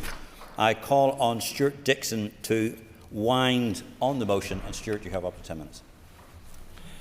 Thank you very much, Deputy Speaker, and thank you to my colleague Paula Bradshaw for bringing this motion to the Assembly today, and indeed a very warm word of thanks to every single member who contributed to this debate today as well. These are serious and important matters that not only cover a great deal of our history and our past, but sadly remain in our present and regrettably, undoubtedly, will be in our future as well. Can I particularly thank Jerry Carroll for bringing forward his amendment to the motion today, which of course we fully support and has been, as has been discussed by colleagues in this debate today. I also want to thank each of you who have participated in the debate. Linda Dillon, Pam Cameron, Robbie Butler, Sinead McLaughlin, Karen McKillen, Nuala McAllister and Timothy Gaston. And also Junior Minister Riley, who has responded on behalf of the Executive Office in this. And I want to come on to some of her remarks shortly. In winding on this debate, I think we need to remember why it was brought forward today, Deputy Speaker, and what it is we're asking the Executive Office to do. Throughout this debate, it's been very clear that members from across the House have acknowledged the profound seriousness of clerical child abuse and the lasting harm and experience by victims and their survivors. There's a broad agreement what people endured was wrong, safeguarding failures were systematic, and those who came forward showed immense courage, and we welcome that consensus. That has been the view of everyone who's participated in this debate today. However, Deputy Speaker, the core issue is simple. In July 2025, independent research commissioned by the Executive Office was submitted to the First and Deputy First Minister. And that research depended on victims and survivors coming forward in good faith, sharing extremely painful experiences and trusting that their voices would be heard. However, Deputy Speaker, many months later, those reports remain unpublished, and concerningly, we've heard today that they may never be published, but only taken account of in the next steps in this process. I find that concerning. Yes. I think in my remarks it was that it was never the intention. However, if the intention is that they are published, but I think it's also worth maybe mentioning as well that if the committee feel it's important that the officials go forward to the committee and maybe give an account in closed session in terms of the reports, I think that would be very helpful as well. But it was never that it may never, it was just that it was never the intention to be published. That's very helpful explanation coming forward from the Junior Minister, and certainly I know the Chair and myself would very much welcome that briefing in the Executive Office Committee. But what needs to follow from that is a very clear timeline and where this is all taking us to in terms of clarity around a public inquiry. Brave individuals came forward and currently they are in the dark. Deputy Speaker, good government is not measured by PR pieces that you release or the reports that you commission, but by what you do with them. People were asked to relive deep trauma, trusting that it would lead to change. To leave them in limbo now is to tell them their voices only matter up to a point, and that isn't good enough. Let me be clear. This motion does not seek to rush ministers or to preempt outcomes. These are indeed complex matters, but careful consideration shouldn't mean open-ended delay, particularly as we progress towards the end of this mandate. 7 months on, real leadership is required, clarity and a real follow-through. That is what these people and all of us expect. That's why we brought this motion forward today. It does ask for 3 reasonable steps. Publishing those reports, and I appreciate that that will require sensitivity around it. But survivors need to see the findings of their testimonies produced. I can certainly attest to that when it comes to mother and baby homes. There are many who wanted to see what they said and how they were treated out in the open. Secondly, we need to set out a funded and time-bound response to actually deliver safeguarding and support. And thirdly, a clearly stated position on recommendations for an independent public inquiry. This, Deputy Speaker, is about transparency, accountability and respect. It's about showing survivors that when government asks for their testimony, it doesn't walk away once the resulting report is submitted. It's about restoring confidence that this Assembly can see difficult work right through to the end. Good government is measured not only by its commitments, but by its outcomes on an issue where harm has lasted a lifetime and trust is nothing but shattered. Process without progress is indeed failure, Deputy Speaker. The victims and survivors in this tragic litany of life deserve honesty, and today they deserve action. So for those reasons, I urge members of this House to support this motion. Thank you very much, Deputy Speaker. Thank you very much indeed, Stuart, and thank everybody for this in this chamber for this debate and on this motion that we have had today. The question is that the amendment standing in the name of Jerry Carroll be made. All those in favour say aye. Aye. Any contraries? The ayes have it. The ayes have it. Therefore, as the amendment is made, the question is that the motion as amended be agreed. All those in favour say aye. Aye. Any contraries? The ayes have it. The ayes have it. Just take your ease while we line up for the next item of business, please.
Okay, members, the next item of business is a motion on addressing harms of adult services websites.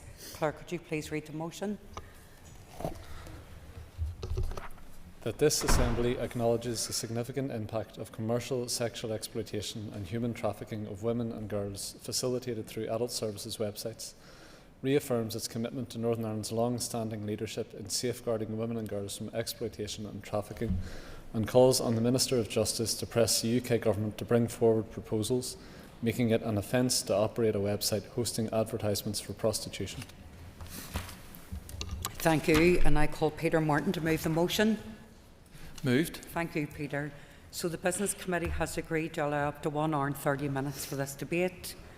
The proposer of the motion will have 10 minutes to propose and 10 minutes to wind, and all other speakers will have 5 minutes. Peter, please open the debate on the motion. Thank you. Thank you very much, Madam Principal Deputy Speaker. This motion addresses a persistent driver of commercial sexual exploitation in Northern Ireland, the rise of so-called pimping websites. These websites allow for the advertisement and purchase of sexual access to women in a way that mirrors online retail. Individuals can filter searches based on appearance, location and sex acts. In doing so, these websites reduce human beings to commodities and normalise the idea that access to another person's body can be bought on demand. While such sites often present themselves as neutral intermediaries or even as safeguards for those involved in prostitution, the evidence increasingly points in the opposite direction.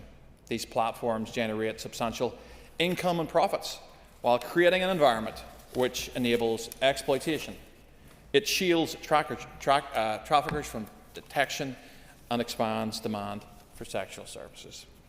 Northern Ireland's legislative framework, particularly since 2015, sought to reduce the demand and to disrupt the commercial structures that sustain exploitation.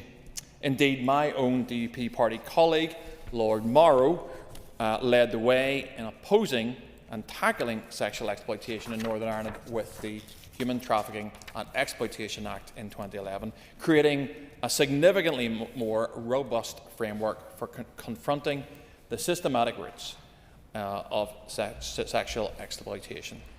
I also want to take this opportunity now to particularly thank CARE for their work and support, both then and to date. However, we mustn't become complacent, and the growth of technology has provided new mechanisms through which commercial sexual exploitation can operate. The link between prostitution, advertising websites and trafficking is now well established.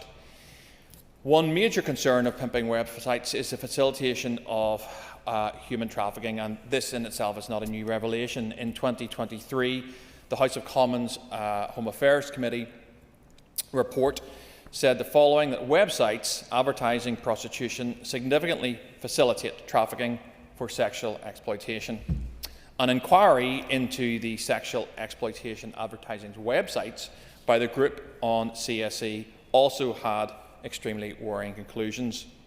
A detective superintendent who heads Police Scotland's National Human Trafficking Unit said to the inquiry, adult services websites are one of the major contributing factors to sexual exploitation in Scotland and the rest of the UK, and we have come across them quite commonly when dealing with trafficking inquiries, particularly involving foreign nationals. Ruth Breslin from the Sexual Exploitation Research and Policy Institute in the Republic, who actually came to the event we had last week, highlights how pimping websites facilitate those who actively want to take advantage of vulnerable women and girls. She recounts how Escort Ireland encouraged those wanting to purchase sex to come to their website to meet a beautiful Ukrainian escort. In the aftermath of the invasion of Ukraine, they literally wrote a blog inviting sex buyers to do exactly that. This exploitation is highly profitable. It's been alleged that sex traffickers can earn almost €200,000 per year for each woman they are exploiting in the south. Those seeking to exploit women can gain great wealth, and pimping websites are a tool to facilitate this. They embed the idea that a woman's body can be purchased, browsed and rated, and they reinforce attitudes of entitlement and objectification. While some may argue that such platforms often offer safety and autonomy, this fails to take account of the realities of exploitation and the volume of evidence that points towards abuse, coercion and third-party control. These aren't marginal issues confined to a small number of bad actors. They are fundamental to how these sites operate. Madam Principal Deputy Speaker, this motion is not about rhetoric. This debate is not about rhetoric, and it's not about revisiting settled debates in the past. It is about recognising that the landscape of exploitation has changed and that our response must duly change with it. These websites now sit at the heart of a system that profits from inequality and vulnerability, whilst making enforcement much more difficult and exploitation much more efficient. As I referenced last week, I was very proud to host an event in the Lawn Gallery. I can see the Deputy Chair of the newly formed APG sitting on the front bench there. And this was alongside CARE NI, and marked over a decade since the Human Trafficking Bill came into Northern Ireland. We had a number of very notable speakers at that event, and one of those was the Independent Anti-Slavery Commissioner, Eleanor Lyons. Eleanor is currently conducting research on adult services websites, and she is very passionate to hold them to account. We also launched recently the APG, and we will be conducting an inquiry into these pimping websites. Madam Principal Deputy Speaker, if Northern Ireland is to be serious about preventing exploitation and disrupting those who profit from it, we cannot ignore the role that these platforms play. In my role as chair of the new APG on modern slavery and commercial exploitation, I hope to take forward actions that will impact on their ability to function in Northern Ireland. This motion is a necessary step in acknowledging both the reality of the situation that we face into and signalling this Assembly's support in doing something about it. Madam Principal Deputy Speaker, I commend this motion to the House. Thank you very much, Peter. I now call Emma Sheeran. It's Priya Lash Concordia, and I raise today in support of this motion, and I suppose at the outset want to acknowledge that we have a bit to do in exploring how these websites are presenting themselves across our society, and have a real conversation about what the risks are. And I think it's welcome that we're having this conversation today, and I would welcome more of that. And I suppose heartening following yesterday evening's debate around the use of deepfakes to abuse women. It's important that these conversations become mainstream, and that we're leading on that from this Assembly. We obviously supported the legislation 10 years ago in line with the Nordic model, criminalising those who purchase sex as opposed to those who are working in the sex services industry. And I think it's important that we're led by those people, and there are some considerations to be given in terms of their evidence around the use of websites for, I suppose, safety measures and their ability to screen people using these websites, and I think that's an important factor in how we proceed here, and I welcome the opportunity to sort of flesh that out and have a really fulsome conversation about it. We know that increasingly this technology is moving incredibly fast, and the abuse of women, and I said this last night as well, like that's as old as time. But what this technology is allowing people to do is to do it in more nefarious ways than ever before. And we know that the use of these websites can, I suppose, further that through the perpetrators and those who seek to abuse and use women being allowed to live very in inverted commas, normal lives and be upstanding members of society, whilst their activities are hidden in plain sight and occurring right underneath our noses. And I think it's important that we remove the shame and stigma from those who are engaged in sex work, and particularly for those people who have been the victims of whether it be human trafficking or any sort of exploitation, and that's something that we all need to take a stand against. There's definitely an education piece here, as with all elements of misogyny. It can only exist where there is ignorance and where we don't have informed conversations, particularly with young boys, with young men, with young girls and women, around what the dangers are, and I think that's increasingly important as well. So I suppose I would conclude by saying we rise in support of today's motion and welcome the APG and the work on this, and I think that's a fundamental part of protecting all those involved going forward. Thank you, Emma. I now call Connie Egan. Thank you, Principal Deputy Speaker. I rise today on behalf of the Alliance Party.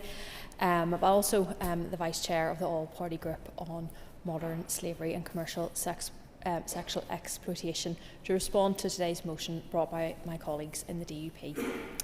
And let me start by being totally clear. Human trafficking and modern slavery totally undermines what should be the fundamental foundation in our society: the freedom, dignity and choices of one another. To hold another against their will, to force an individual into unwanted sexual acts for payment is abhorrent and criminal in the strictest of terms. This includes when it is facilitated by adult services websites. The UK Anti-Slavery Commissioner, Eleanor Lyons, has indicated that in 2024, almost 5,000 women and girls in the UK were identified as victims of sexual exploitation, and that this is only the tip of the iceberg. Modern slavery and human trafficking is an incredibly hidden, gendered form of abuse, disproportionately affecting women and girls globally. It's of course underreported on data-wise, and understanding its truest extent is still a work in progress. It is with this in mind that we as an Assembly must take all steps possible to support the investigation the Anti-Slavery Commissioner's Office announced into adult services platforms in August of last year. This investigation's purpose is to create an evidence base and a series of recommendations on the best way to disrupt the exploitative online practices that result in the trafficking and sexual exploitations of individuals in the UK. Telecommunications is a reserved matter for Westminster, and so it is right that this motion focuses on pressing the UK Government for further enforcement and penalties in the online space for exploitative practices. This runs alongside the current work the Department of Justice already undertakes locally through its modern slavery and human trafficking strategy. Last week, alongside colleagues, I attended the launch of the APG's own inquiry into the regulation of websites advertising sex for sale, and we heard from those working to tackle the commercial sexual exploitation of women across these islands, and from women who have lived experience of this. I thought it was pertinent to share what this exploitation can look like in 2026, 10 years on from Lord Morrow's initial bill. 10 years where technology has evolved and tactics used in commercial sexual exploitation has evolved too. We learned from those actively monitoring trafficking that, on this island particularly, there is one dominant website that advertises women for sale as easy as ordering a takeaway, and that this website uses coded language, outfits and emojis to indicate the age range of those on the platform and the services they provide that are available. But worryingly, this includes specific indicators that facilitate the exploitation of those who are under 18. Users, more often than not men, scroll and select who they would like to engage with based off photographs and the accompanying listing. This is what some have described as the Etsy of exploitation. There are hundreds of women and girls listed on this website each day, victims of trafficking who are controlled and forcibly moved around this island weekly because those purchasing sex demand constant, new and unfamiliar faces. These women and children often blame themselves for being put into this position, too embarrassed to come forward to justice agencies for help if the opportunity arises, in fear of prosecution or shame. But in reality, we know that they are victims of commercial exploitation and trafficking, and that they must be protected. It's positive that our approach in Northern Ireland is not to criminalise these victims, but instead, through the National Referral Mechanism, to provide holistic, wrap-around support when they do come forward. It is only with understanding that we can move the dial forward on these horrific crimes. It's right that we refresh our enthusiasm and focus on the issue of commercial sexual exploitation, particularly 10 years after legislation around this passed.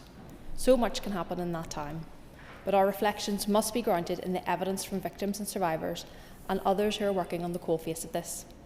Sexual exploitation through trafficking must be ended, and together as an Assembly, we can work to ensure as many barriers to perpetrators are built as possible to end these horrific crimes. Thank you. Thank you, Connie. I call Doug Beattie. Thank you, Principal Deputy Speaker. Support for this motion is a no-brainer, if I'm honest, and I support it wholeheartedly. And I support it on the fundamental grounds of justice, human dignity, safety, and the duty to protect the most vulnerable. The motion correctly identifies a grim reality of the digital age. Adult services websites have become the modern-day high street for exploitation. They do not simply advertise, they industrialise and they normalise the buying of human beings, primarily women and girls, under a thin veil of commerce. These platforms are the primary facilitators for traffickers and exploitative punters, allowing them to operate with anonymity, scale and impunity. They mask coercion behind a drop-down menu, and they transform profound human suffering into a simple online transaction. Northern Ireland has rightly taken a pioneering stand. Our 2015 Human Trafficking Act, which criminalised the purchase of sex, was built on the Nordic model, principle of targeting demand and supporting those exploited. Deputy Speaker, I've already spoken in this chamber previously about my experiences in Kosovo, where I actually seen the genesis of human trafficking, where we most of the time see the outcomes of it, but I actually seen it at the start. I seen the kidnapping gangs who went out looking for these young women and girls. I seen the warehousing of them before they were trafficked on. I saw the families that were being exploited by those people before they trafficked their daughters into this trade. So I've seen that route, and I tell you, it is something that has stayed with me for an awful long time. And now that I'm here working with the good people in this Assembly, I can see what we're trying to do to end that. But we're seeing the end stage and not necessarily all of the suffering that goes along with it. Prostitution is not a career choice, but in the vast majority of cases, a site of immense gender violence, poverty and trauma. We've been leaders in recognising that you cannot truly combat trafficking while providing a safe, searchable marketplace for traffickers' goods. But our laws have a critical gap. While the purchase and the act of controlling prostitution are an offence here, the digital pimps, the website operators who profit enormously from this exploitation, often operate from outside this jurisdiction. They're shielded by the lack of specific UK-wide offences. This is a loophole that undermines our entire legislative intent. Therefore, the call to the Justice Minister is not just logical, it's imperative. The Minister must press the UK Government for one clear, unequivocal demand: to create a new offence of operating a website that hosts advertisement for prostitution. This would target the business model and its sources. It would disrupt the primary channel for this trade, increase the risk for traffickers and begin to shrink the demand that fuels it. It will be a targeted response to the organised crime gangs that are exploiting those present gaps, and we need to understand that the vast majority of this is done by organised crime gangs. This is not about policing the internet, it's about upholding the law and protecting women. Just as we would not tolerate a newspaper openly advertising trafficking women, we cannot tolerate its digital equivalent. In closing, this motion reaffirms our moral and legislative consistency. We have chosen to stand with the exploited, not with the exploiters. Yeah, go ahead. The member for giving way, and I hope you would agree with me that the tone of this debate has been one of collective support for it. And I wonder, is there, not just on our Justice Minister now, but is there a role for our MPs in Westminster to work together on this to put pressure on the UK Government? Members, an extra minute. And I've got to say that the Minister can only do so much, and she can make robust calls, but we need something done from Westminster. In many ways, Westminster is going to have to lead on some of this, so it's not left sitting on the Minister's shoulders, but really this is just a call for us to be robust through the Minister to try and get change. To maintain that leadership, we must now ensure our tools match the technology of the abusers. I urge all members to support this motion. Send a clear message to victims that we see their exploitation and demand that the UK Government acts to shut down these digital slave markets operating in plain sight. I'm in no doubt whatsoever that everybody within this chamber and further afield fully understands the issues that we face. What's important now is that we build up momentum to close it down, because if we don't, we will fail the victims. Thank you, Principal Deputy Speaker. Thank you, Doug. I now call Patsy McLone. And the SDLP welcomes the debate today and of course supports the motion. Sexual exploitation is a form of violence primarily against women, and there's growing concern at the organised commercial sexual exploitation and human trafficking of women and girls that can be facilitated through websites and host advertisements for prostitution. And I listened very carefully as Mr Beattie gave his very real life experiences of what does go on to bring us to the situation where these websites are in operation. There doesn't appear to be any convincing reason why online advertisements for prostitution aren't banned, as they are in some countries. However, this Assembly should be cautious about measures that merely hide organised commercial sexual exploitation from view while allowing it to continue. And the issue of enforcement is one, while not mentioned in the motion, is important to highlight. Foremost in our concern should be the safety and welfare of the individual victims of this organised activity. Those victims are often some of the most vulnerable people in our society. Research in this area is notoriously difficult, and the research that is available is often contested. What it does suggest, however, is that there is limited evidence of a reduction in trafficking as a result of simply banning advertisements for prostitution. When banned elsewhere, online advertisements have moved to encrypted platforms or to offshore sites. As I'm sure the proposers are aware, there were two proposed amendments to the UK's Crime and Policing Bill that aimed to ban or criminalise websites and online platforms that host advertisement for prostitution. The British Government didn't support the amendments, neither amendment was progressed, and there was no new or replacement amendments along those lines. They are not part of the Crime and Policing Bill currently in its final parliamentary stages. And as it is a reserved matter, the Justice Minister and the Executive are powerless to act on their own. In 2015, the Assembly passed the Human Trafficking and Exploitation Act, which made it an offence to pay for sexual services. This was in line with the Nordic model.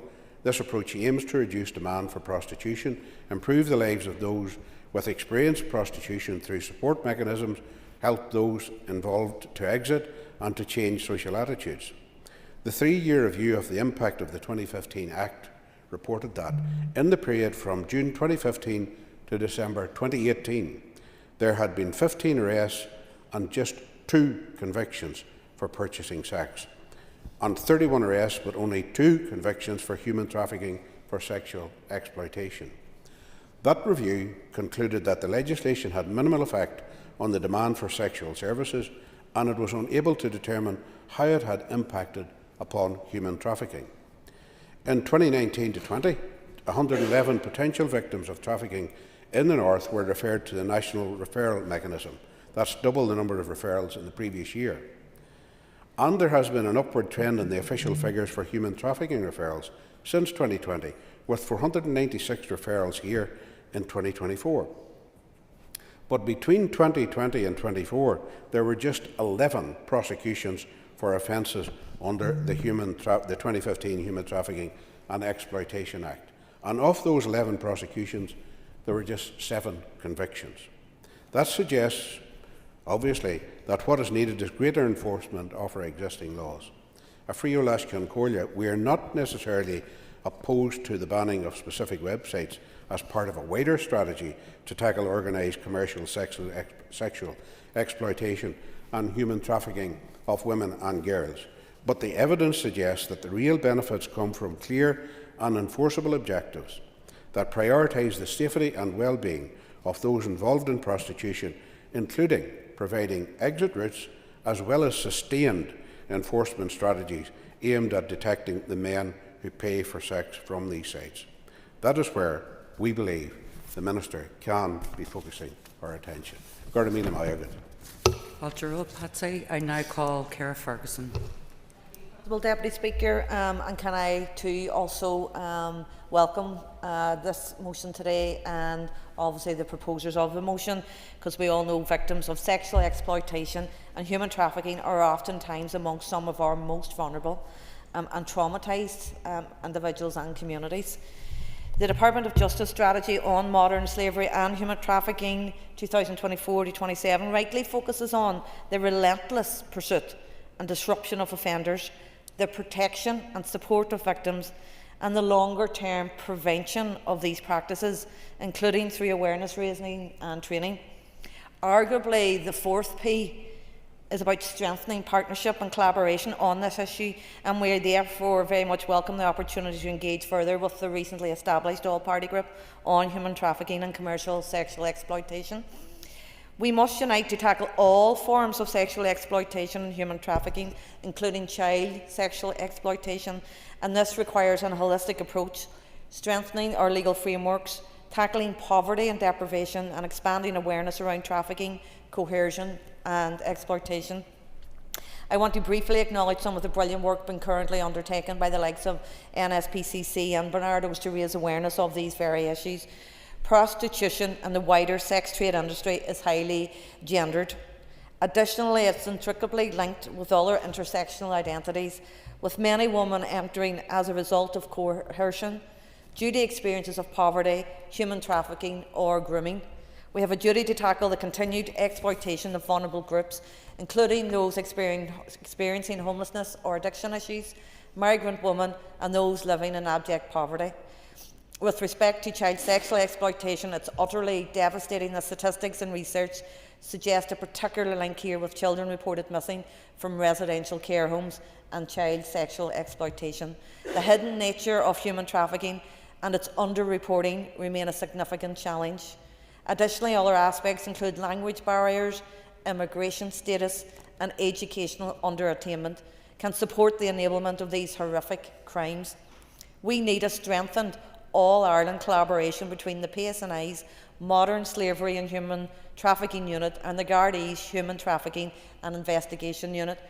Whilst the purchase of sex has been criminalised across Ireland, there exists a continuing challenge around tackling the proliferation of websites which are providing online hubs for traffickers and exploiters.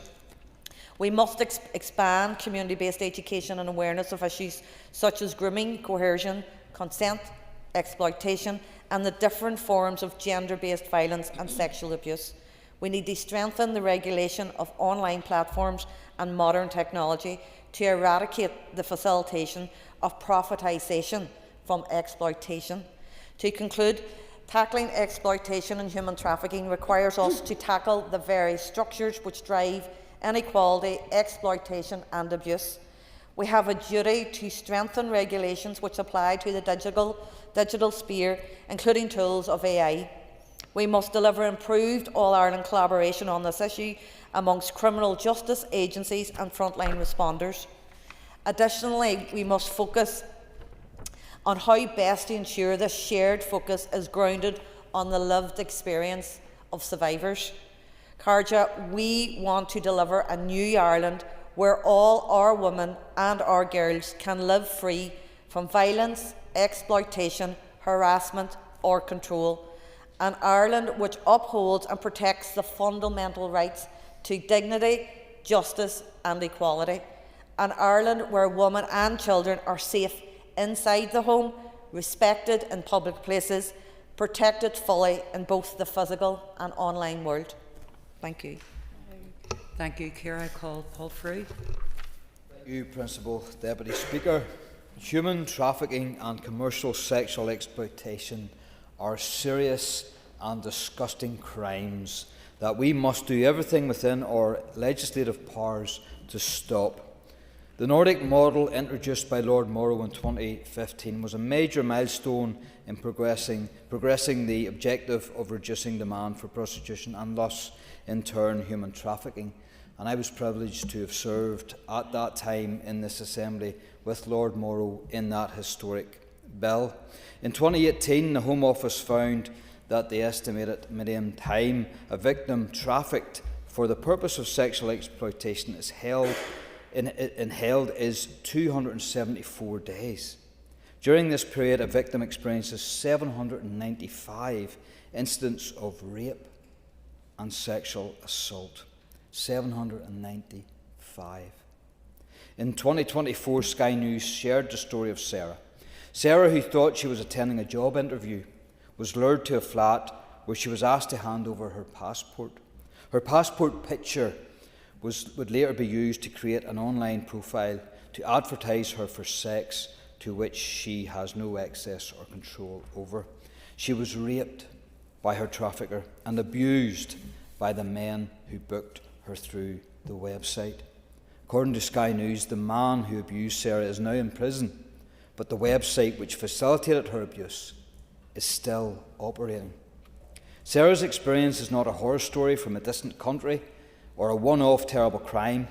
What happened to Sarah is happening every day in towns in Northern Ireland.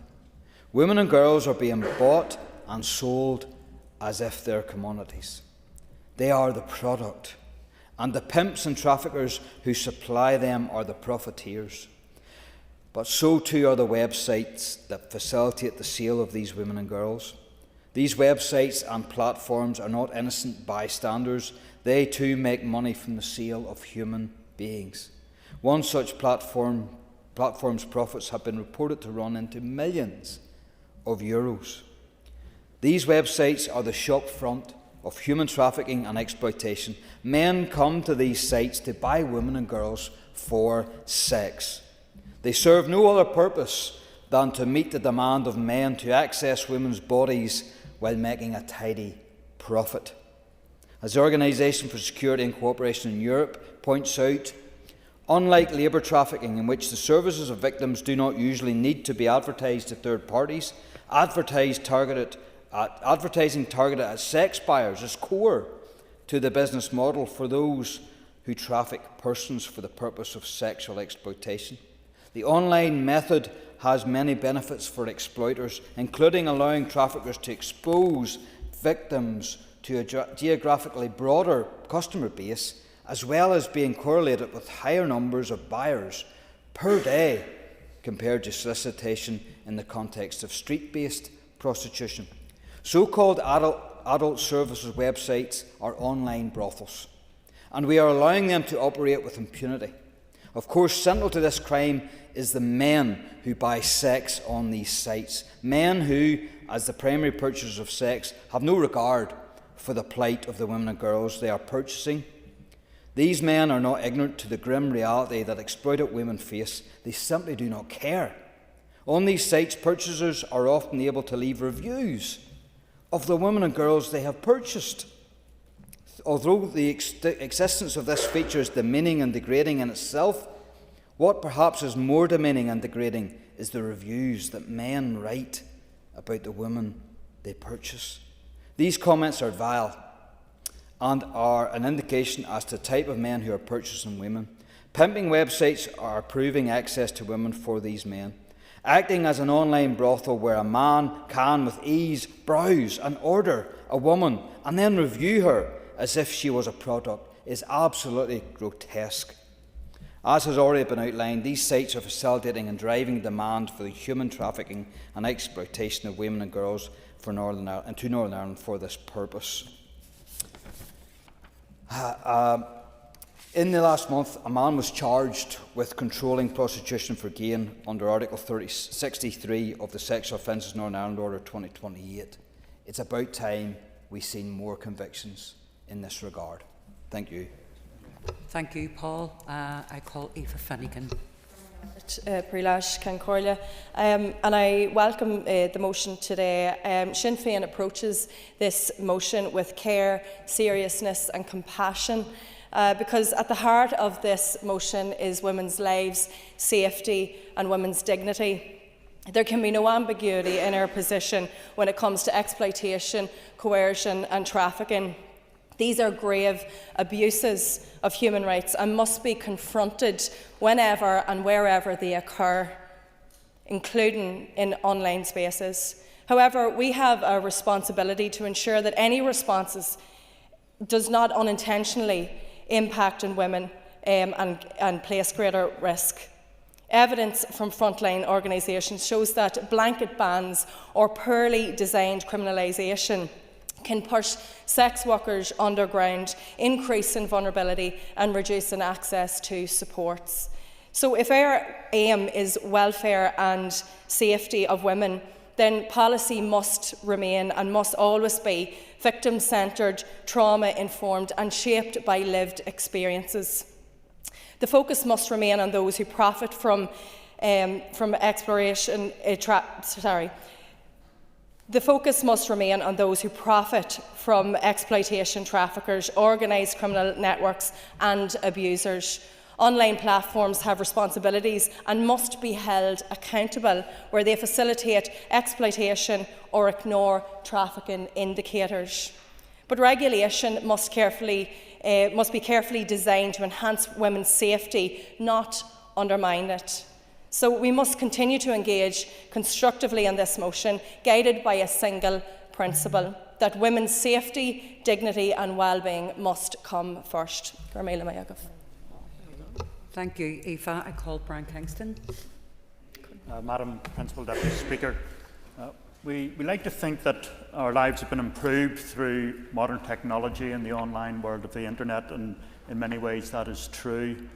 But of course, modern technology and innovations can also be used in negative and harmful ways. So our motion today highlights the operation of commercial sexual exploitation online and the human trafficking of women and girls facilitated through pimping websites, also known as adult services websites. This matter was raised at the event held here at Parliament Buildings last Monday, organised by the charity Christian Action Research and Education and the new all-party group on modern slavery and sexual exploitation. It marked the 10th anniversary of Lord Morrow's Human Trafficking and Exploitation Bill. Our motion today calls on the Minister of Justice to press the UK Government to bring forward proposals making it an offence to operate a website hosting advertisements for prostitution.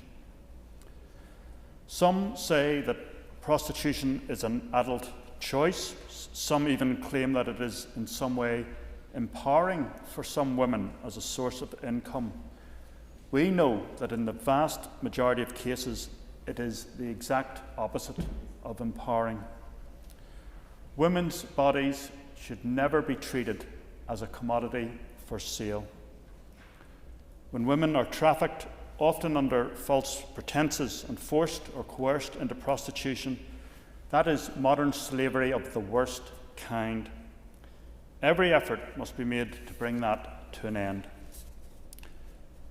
At the event last Monday, it made a very strong impression to hear one speaker say how she had been a prostitute some years previous, and she spoke of the physical, emotional and mental damage that caused her and which endures to this day.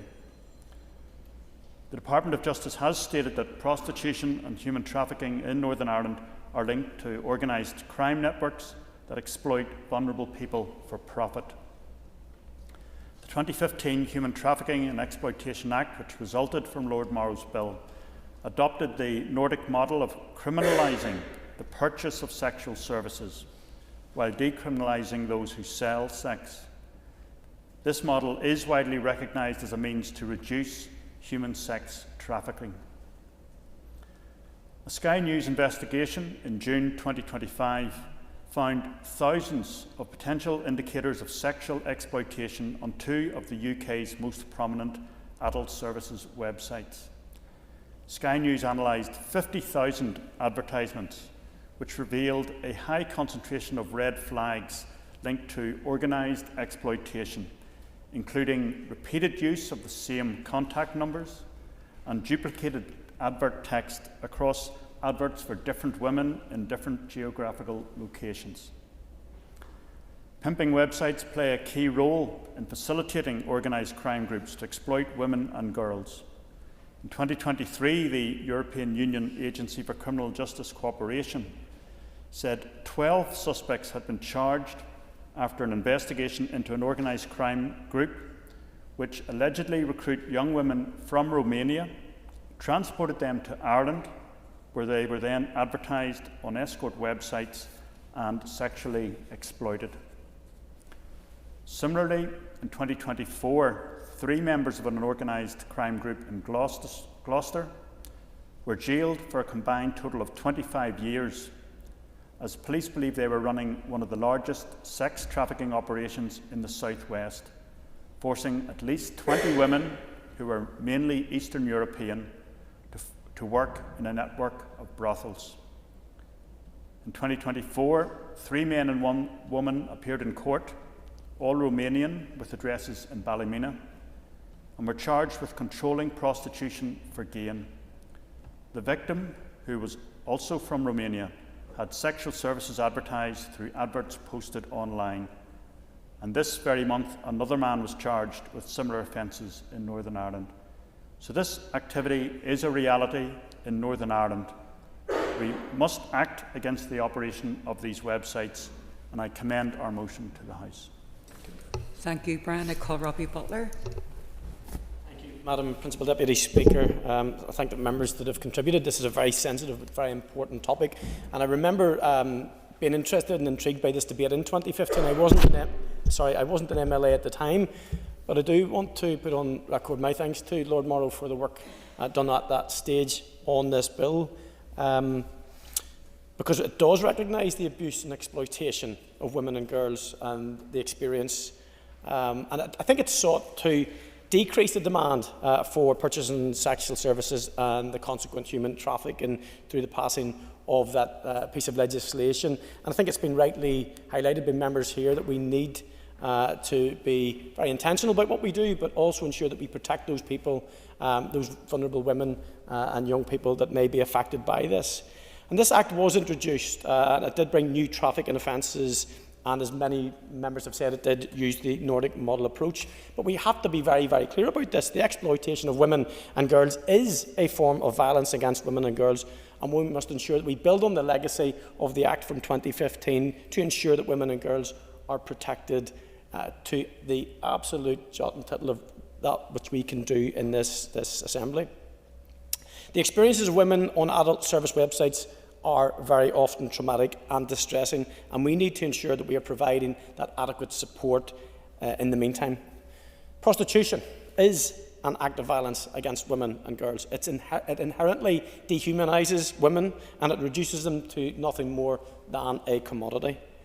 One study has contrasted real advertisements for prostitution online, real reviews of women provided by sex buyers, and quotes from women with lived experience of prostitution. Madam Principal Deputy Speaker, I'm going to read a few of those into the record. One reviewer stated, "My meeting was genuinely awkward.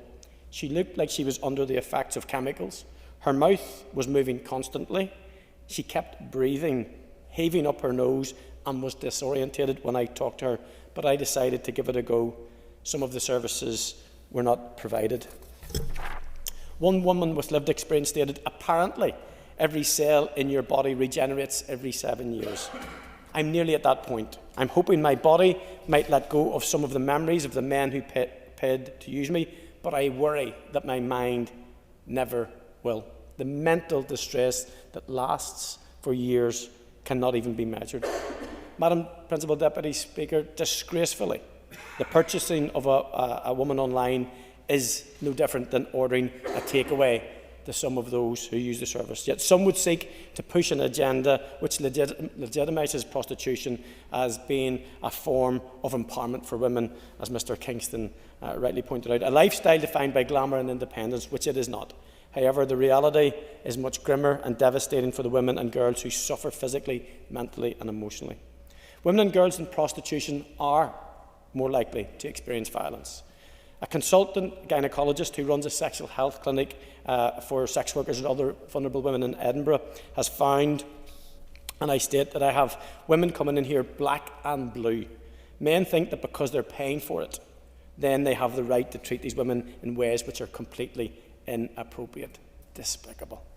Those in favour of pimping websites argue that they provide greater safety and security for women and girls. However, Valiant Rishi of the OSCE Special Representative and Coordinator for Combating Trafficking in Human Beings told an inquiry by the Cross-Party Group on Commercial Sexual Exploitation in Scotland that an argument that she hears often from the sex industry is that these sites are safer, and they are not.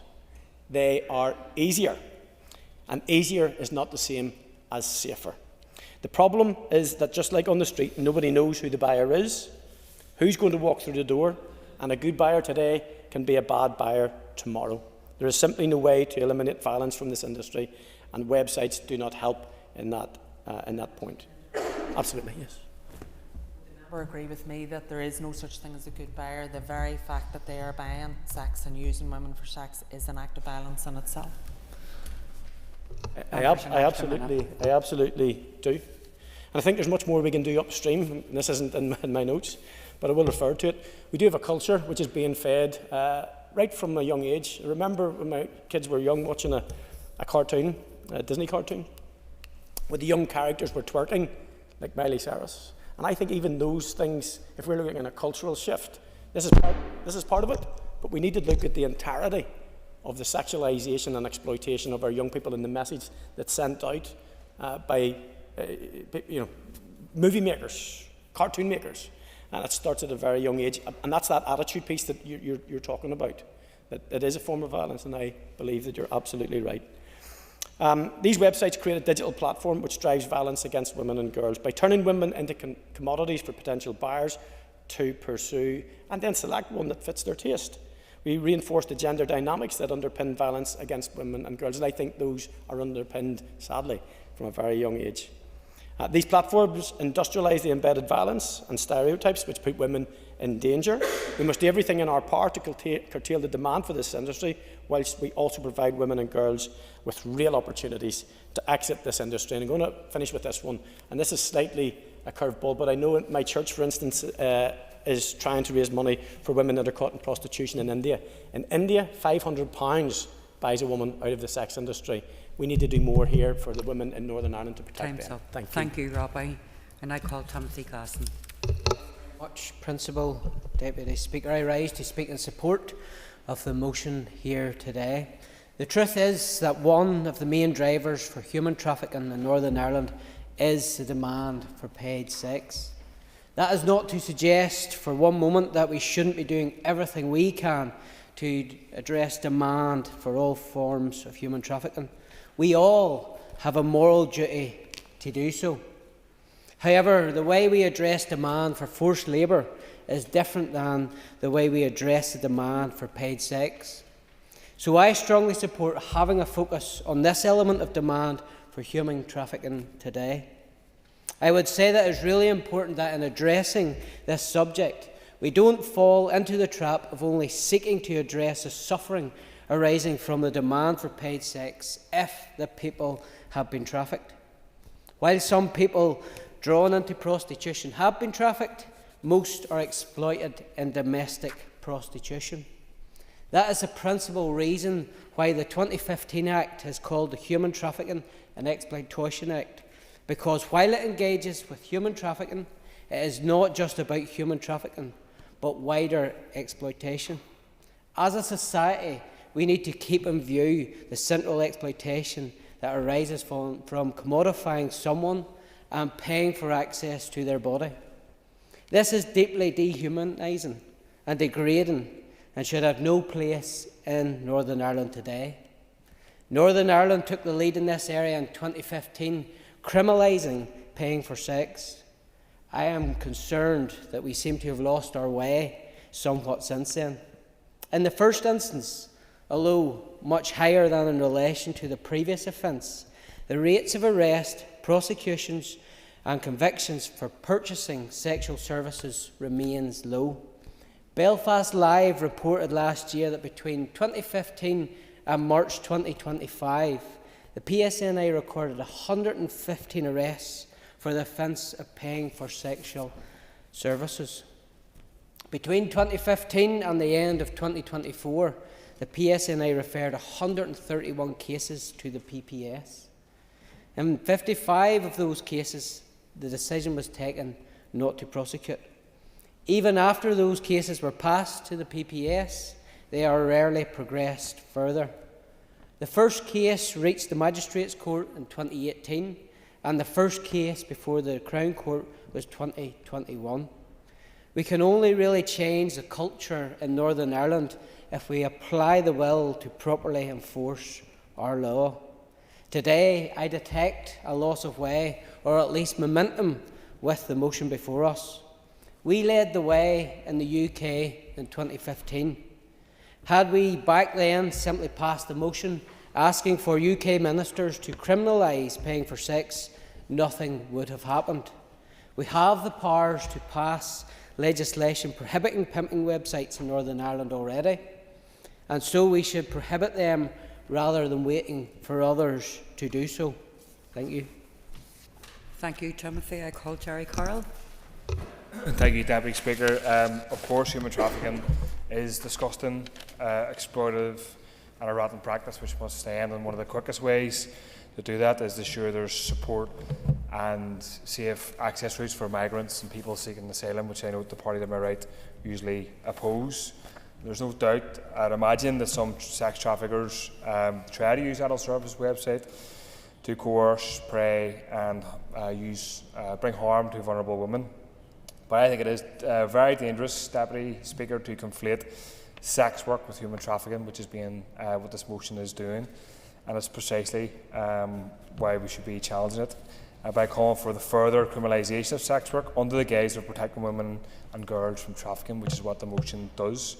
It's currently illegal to purchase sex, but it's not illegal to sell it. But this partial criminalisation, neo-abolitionism, if you will, clearly hasn't succeeded in its aims. Demand is still there, and people continue to buy services online. And we do need to listen to the voice of sex workers, which hasn't been mentioned in this debate yet, who tell us they want to feel safe in the course of their job, regardless of how people in here feel about the nature of that work. NHS drop-in support services for sex workers in the north have been shut down, Deputy Speaker, leaving people isolated and vulnerable, and the state is actively failing those sex workers. And they do tell people, sex workers, that adult services give them more control over their work, and something everybody wants across society. And they can potentially screen clients before they meet them and set limits on what they will and won't offer. And adult services is a very generic, wide-ranging term, and I'd be concerned the likes of OnlyFans and other websites that, quite often adults, but younger adults would use, that this is included as part of this motion, and that's very, very problematic, to put it mildly. We need to decriminalise and regulate sex work, not criminalise websites, Deputy Speaker, that actively reduce harm out of existence. And prohibition won't stifle demand. It will only drive sex work underground, where there's a far, far greater risk of exploitation and violence against women. The creation of a black market also isn't good for anyone except human traffickers. And it's worth noting, in the south of Ireland, violence against sex workers increased by 77% in the year following partial criminalisation. That's not protection, that's state-sanctioned harm. We should also be suspicious, Deputy Speaker, of any demands relating to women's bodies coming from evangelical Christian lobby groups and the DUP in particular. And the policies should be evidence-based, not driven by religious or regressive political ideology. And I'd say if the DUP really cared about the safety of women and girls, they would support women and stand by women who are engaged in sex work to be as safe as possible. Further criminalisation will have the opposite effect. Sure. Me that it was the DUP that led the way in introducing the Nordic model here to Northern Ireland. Yes, but as a member, thank you, Deputy Speaker. I don't know if he's been listening or what. The Nordic model is very problematic. So yeah, but I do know they led the way. Yeah. And I'd say also, like, we don't, the DUP quite often talk about women's safety, but usually it's about it is a pretext before an attack on migrants or trans people or other people. So it's worth challenging that point. I don't know what the member to my right is saying, but I'll move on. Adult services websites are already regulated under the Online Safety Act of 2023, which is supposed to protect users from trafficking. These websites are regulated by Ofcom, and if we do want to stop the exploitation of women, we should consider more effective ways to regulate these websites in order to stop trafficking and prevent trafficking, which everybody wants. But it's the conflation with adult services which I have a problem with, and many others would. And this could help to identify red flags, such as the one phone number being used, as members have mentioned. So it is possible and necessary, Deputy Speaker, to support the full decriminalisation of sex work and the self-organisation of sex workers, while also being critical of exploitation and being fundamentally opposed to trafficking. That means listening to sex workers and respecting their choices and refusing to criminalise women out of existence while claiming to save them. And I just refer members to today's Irish News. Aoife Moore has a very good column dealing with some of these issues. She talks about OnlyFans being like the opposite of grok, and saying that this allows people to have choice and consent, and ownership is the whole point of this issue. And in most cases, people who own this channel run the channel and have complete authority over what goes on. So I think there needs to be a bit more nuance to this debate, and I really, really oppose the way adult services have been purposely conflated with human trafficking. Thank you. Thank you, Jerry. Our next speaker is the Minister of Justice to address the debate, a ministry of up to 15 minutes. Thank you.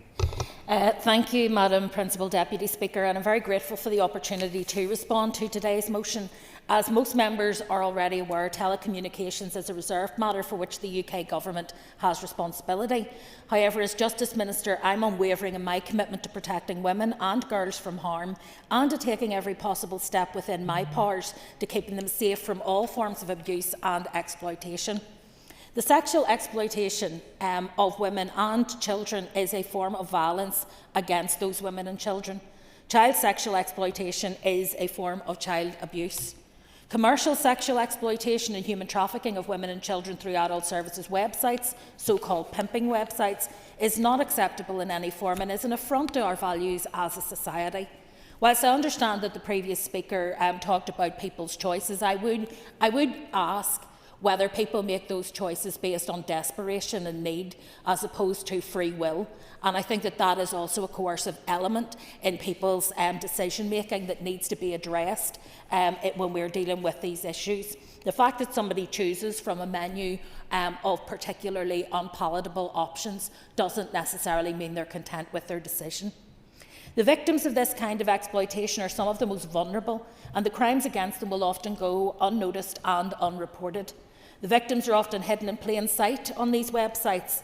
Social media and online activity have become integral to modern life, but they also give rise to serious risks, particularly around grooming, exploitation and abuse.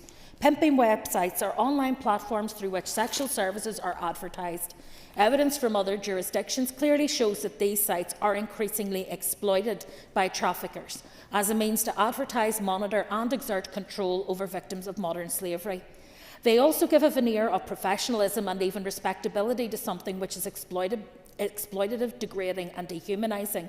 The objectification of human bodies and their commodification is deeply and profoundly disturbing and risks how we are all treated in society and being reduced to in that way. These websites increase the scale and profitability of sex trafficking by making it easier to perpetrate the crime. Sexual exploitation and trafficking are already highly lucrative, and such platforms further enable large-scale monetisation, industrial exploitation of some of society's most vulnerable individuals.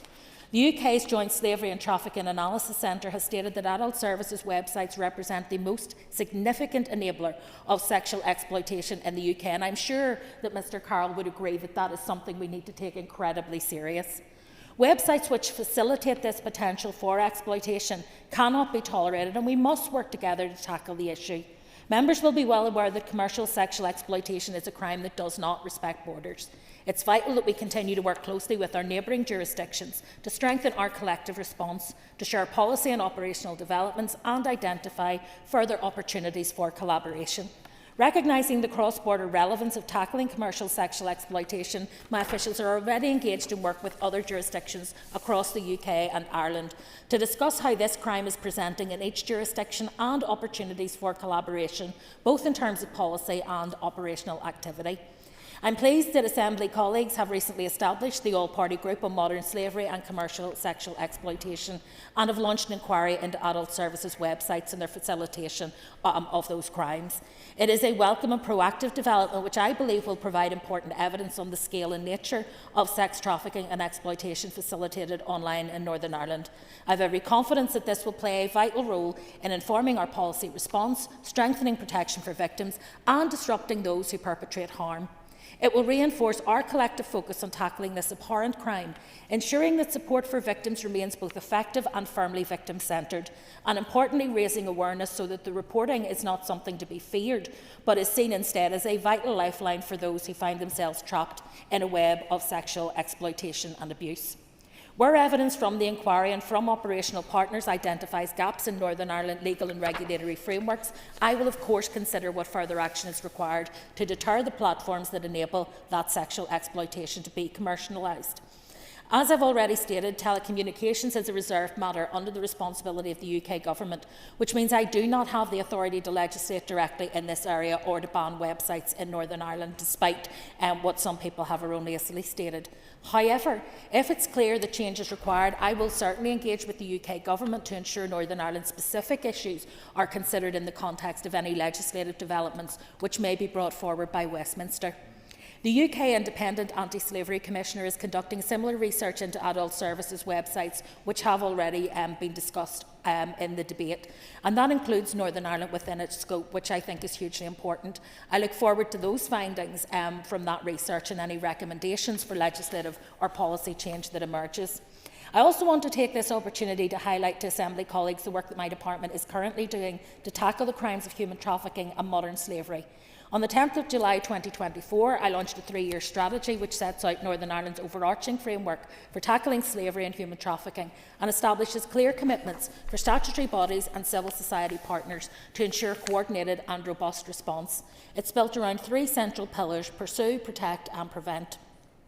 Among its key commitments, the strategy prioritises the effective use of existing cyber investigative tools to pursue offenders and reinforces the importance of early and ongoing engagement between the PSNI and the PPS in all slavery and trafficking cases. My department is proactively involved in the Organised Crime Task Force subgroup, which monitors the implementation and progress of the strategy. A report reflecting on the first year of implementation is expected to be published shortly. Support for victims is also at the heart of that strategy. Tackling these crimes demands a collaborative whole-system approach across society, and I remain firmly committed to supporting victims as they recover, rebuild and move forward with their lives. However, it's crucial that victims are identified to enable them to access this necessary support. It can be incredibly difficult, particularly in the hostile environment situation, where people's immigration status is tied up with them being trafficked. For people then to come forward, they may be fearful, indeed others may be fearful, that by exposing them to contact with statutory agencies, they may actually uncover the illegality of their immigration status, and that creates real jeopardy and is something that the Anti-Slavery Commissioner and I have discussed at length. So it is important that we give people reassurance that if they have been exploited abroad, as many victims, the majority of victims identified in Northern Ireland to date have been, that we're able to offer that support here. A key priority of the strategy is to improve identification of victims exploited in Northern Ireland. Too often people assume that because the word trafficking suggests some form of travel, that people need to be moved physically from one place to another for it to qualify. But of course, being made available for criminal or sexual exploitation is the meaning of trafficking. And many people in our community, at the hands of paramilitaries, at the hands of drug dealers, are being trafficked within their community in order to pay off those debts and in order to engage in activities that otherwise they would not be engaged in. And that is trafficking and needs to be recognised as such. The National Referral Mechanism is the UK-wide system for identifying and supporting potential victims of modern slavery and human trafficking. Individuals referred here in Northern Ireland can access support funded by my department, including safe accommodation, financial assistance, healthcare, social care and counselling. This vital support is delivered locally to female victims by Belfast and Lisburn Women's Aid. And as you know, the length of time that support is provided in Northern Ireland exceeds that in any other part of these islands. The bespoke trauma-informed wraparound support delivered by our contracted providers offers victims access to specialist services that help them address the trauma of their past experiences, while empowering them to recover, rebuild and move forward with their lives. In 2024, 15 people in Northern Ireland were identified as potential victims of sexual exploitation locally and referred through the NRM. In just the first 3 quarters of 2025, that figure stood at 23.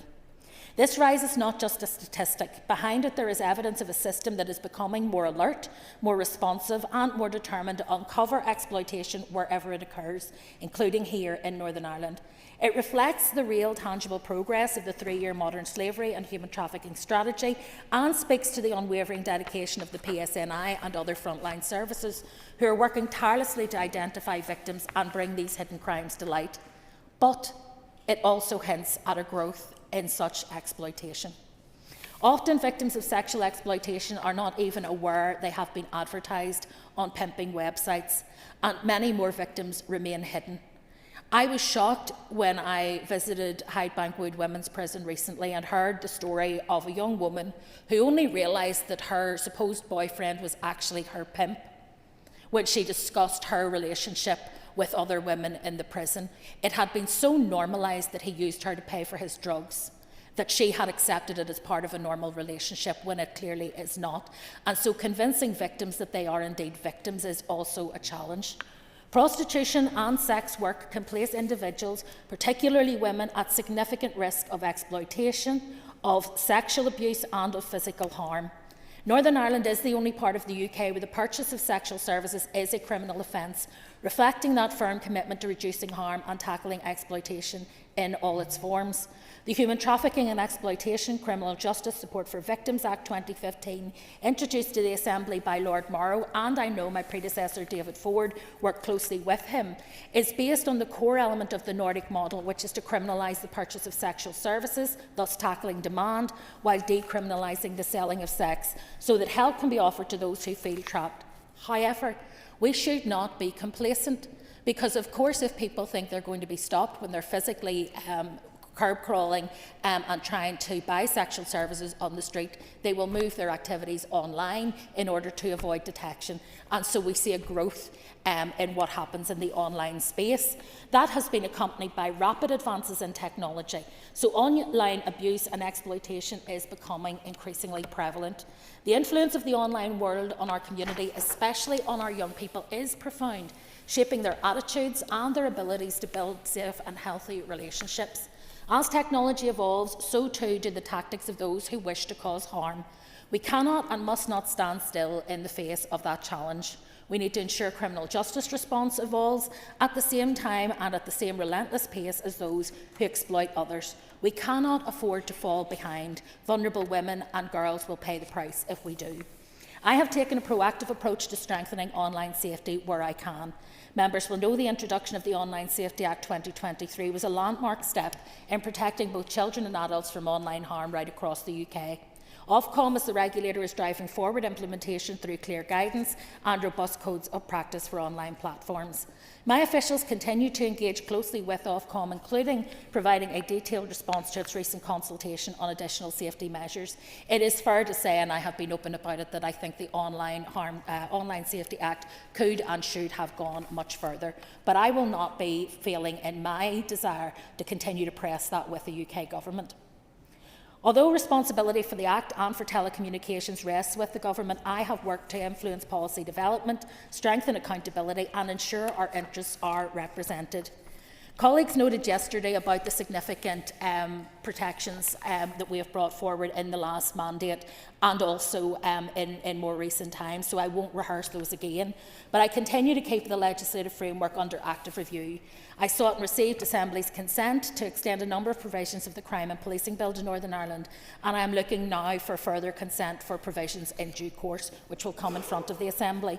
That includes strengthening sex offender notification requirements, criminalising creation of child sexual abuse image generators, introducing specific offences relating to pornography depicting strangulation and suffocation, updating the existing offence of possessing a paedophile manual so that it captures AI-generated material, introducing a power to impose stalking protection orders, introducing a specific offence against criminal exploitation of children, and the introduction of child criminal exploitation prevention orders to guard against exploitative behaviours. I also intend to bring forward legislation to criminalise the creation and sharing of sexually explicit deepfake images by amendment to the Justice Bill at consideration stage.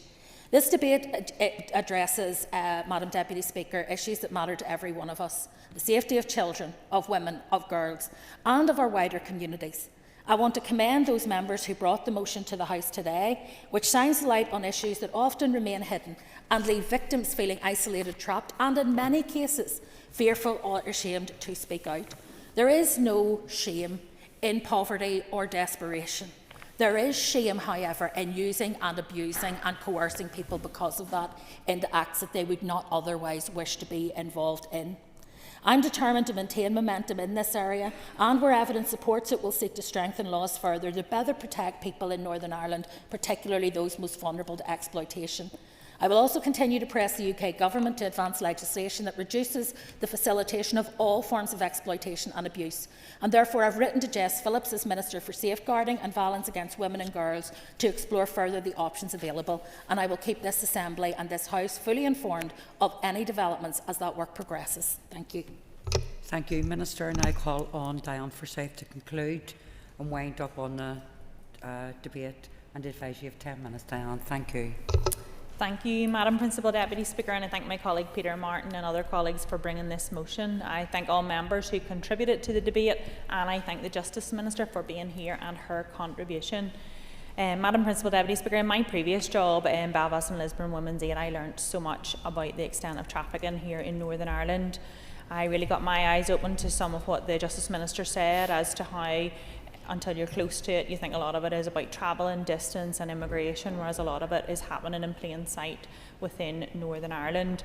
And the horror experienced by the victims, their fear, their shame and their worries about coming forward were absolutely horrific through my work, and I just want to speak in support of Women's Aid and other organisations that are supporting those at the front face, those that perhaps never enter the justice system but are very much victims and suffering. In this debate, Peter Martin spoke about the launch of the new all-party group, and I congratulate him and others on that. I think that it is a very welcome progression on this important subject, and on the opening of the debate he spoke about this as a system that profits from exploitation. And a simple comment, but that's ultimately what we're talking about today, and I welcome the united voice of everyone right across this chamber as everyone is recognising the reality and horrors of this. Emma Sheeran spoke about how the abuse of women is nothing new, but technology facilitates it, and how we need to have informed conversations with young men and young women as we move forward on this. Connie Egan spoke in support of the motion, and as Vice Chair of the All-Party Group, I also wish her well in this role. She talked about the underreported level of this type of offences, as with many different sex offences. She talked about the early stages of progression of many of the items of work that are happening on this and her commitment to those. Doug Beattie spoke on the importance of justice and protecting the most vulnerable in society. He spoke of the masked individuals, how anonymity is used to exploit women. Very real examples which again were powerful to bring to the House, and how we do not see the full extent of the suffering of the victims. Paula Bradshaw intervened rightly to highlight the importance. Malone spoke on the safety and welfare of victims being at the fore.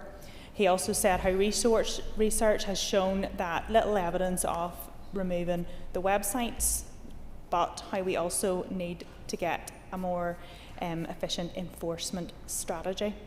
Ciara Ferguson again spoke about the victims of sexual exploitation, how they're often the most vulnerable in society and need to be our focus. She spoke on increasing awareness of working in partnerships, and highlighted the important work of the NSPCC and Barnardos in child sex exploitation. The devastating stories about how children reported missing from children's homes are often ending up in this sexual exploitation world. And she spoke on the need to strengthen the regulation of these websites.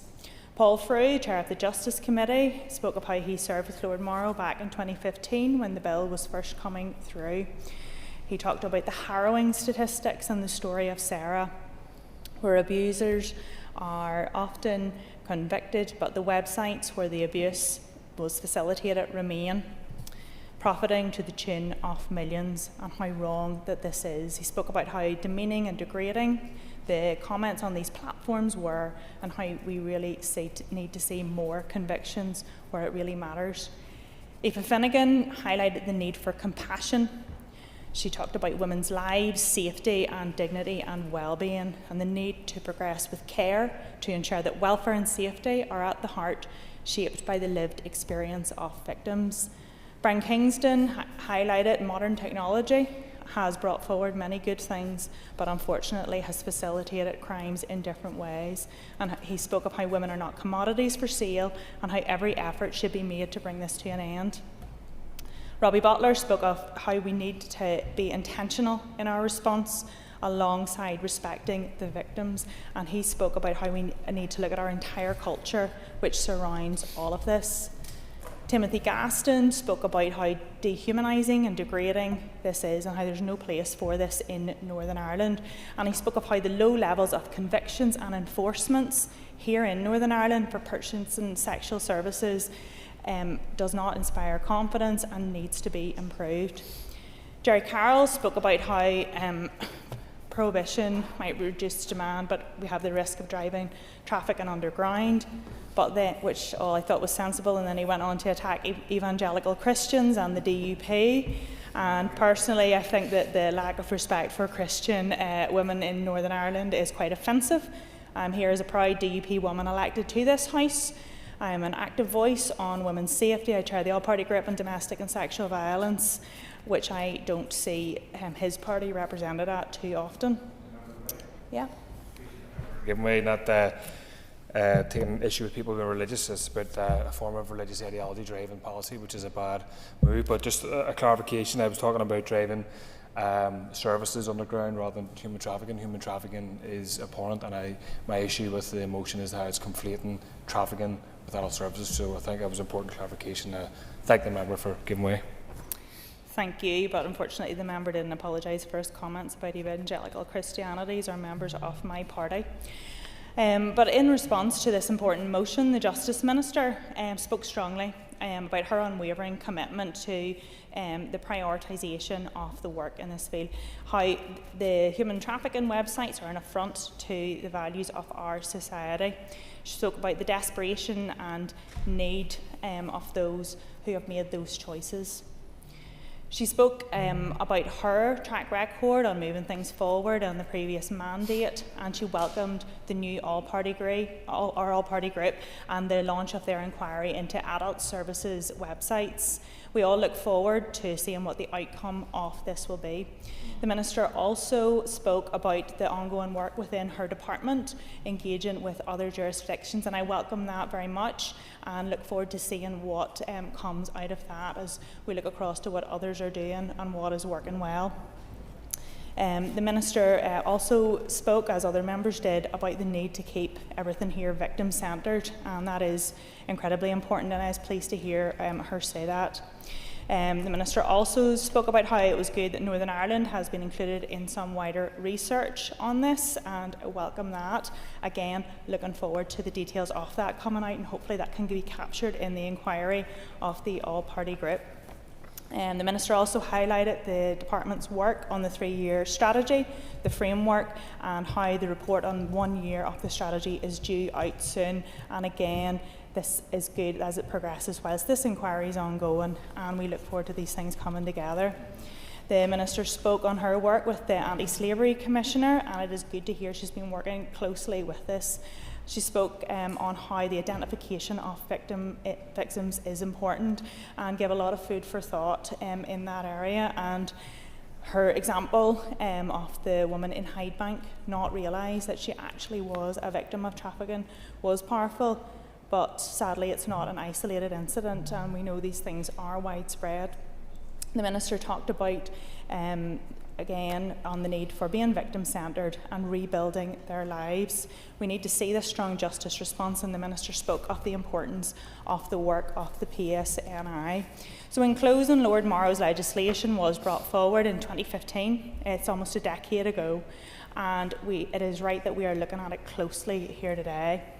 The effectiveness of the legislation is only as good as the enforcement, as was highlighted during the debate. I welcome the Minister's strong commitment in this field. I do believe she does take this seriously, and we look forward to the APG inquiry and the Minister and her department's proactive responses to this. And we will also continue to work closely with our MP colleagues. As the Minister highlighted, telecoms is a reserved matter, but this is a much wider cultural issue that needs to be addressed, and at every stance that we can, we should be speaking up against this. It's a horrific subject, one many shy away from speaking about, but as was said, this is happening in plain sight here in Northern Ireland, and together we need to stand against this, and I hope that all members can support our motion today and commit to working against human trafficking and these adult service websites. Thank you, Diane. So the question is that the motion standing on the order paper be agreed. All those in favour say aye. Aye. Contrary of any noes. The ayes have it. The ayes have it. Members, could you take your ease for a moment? Thank you.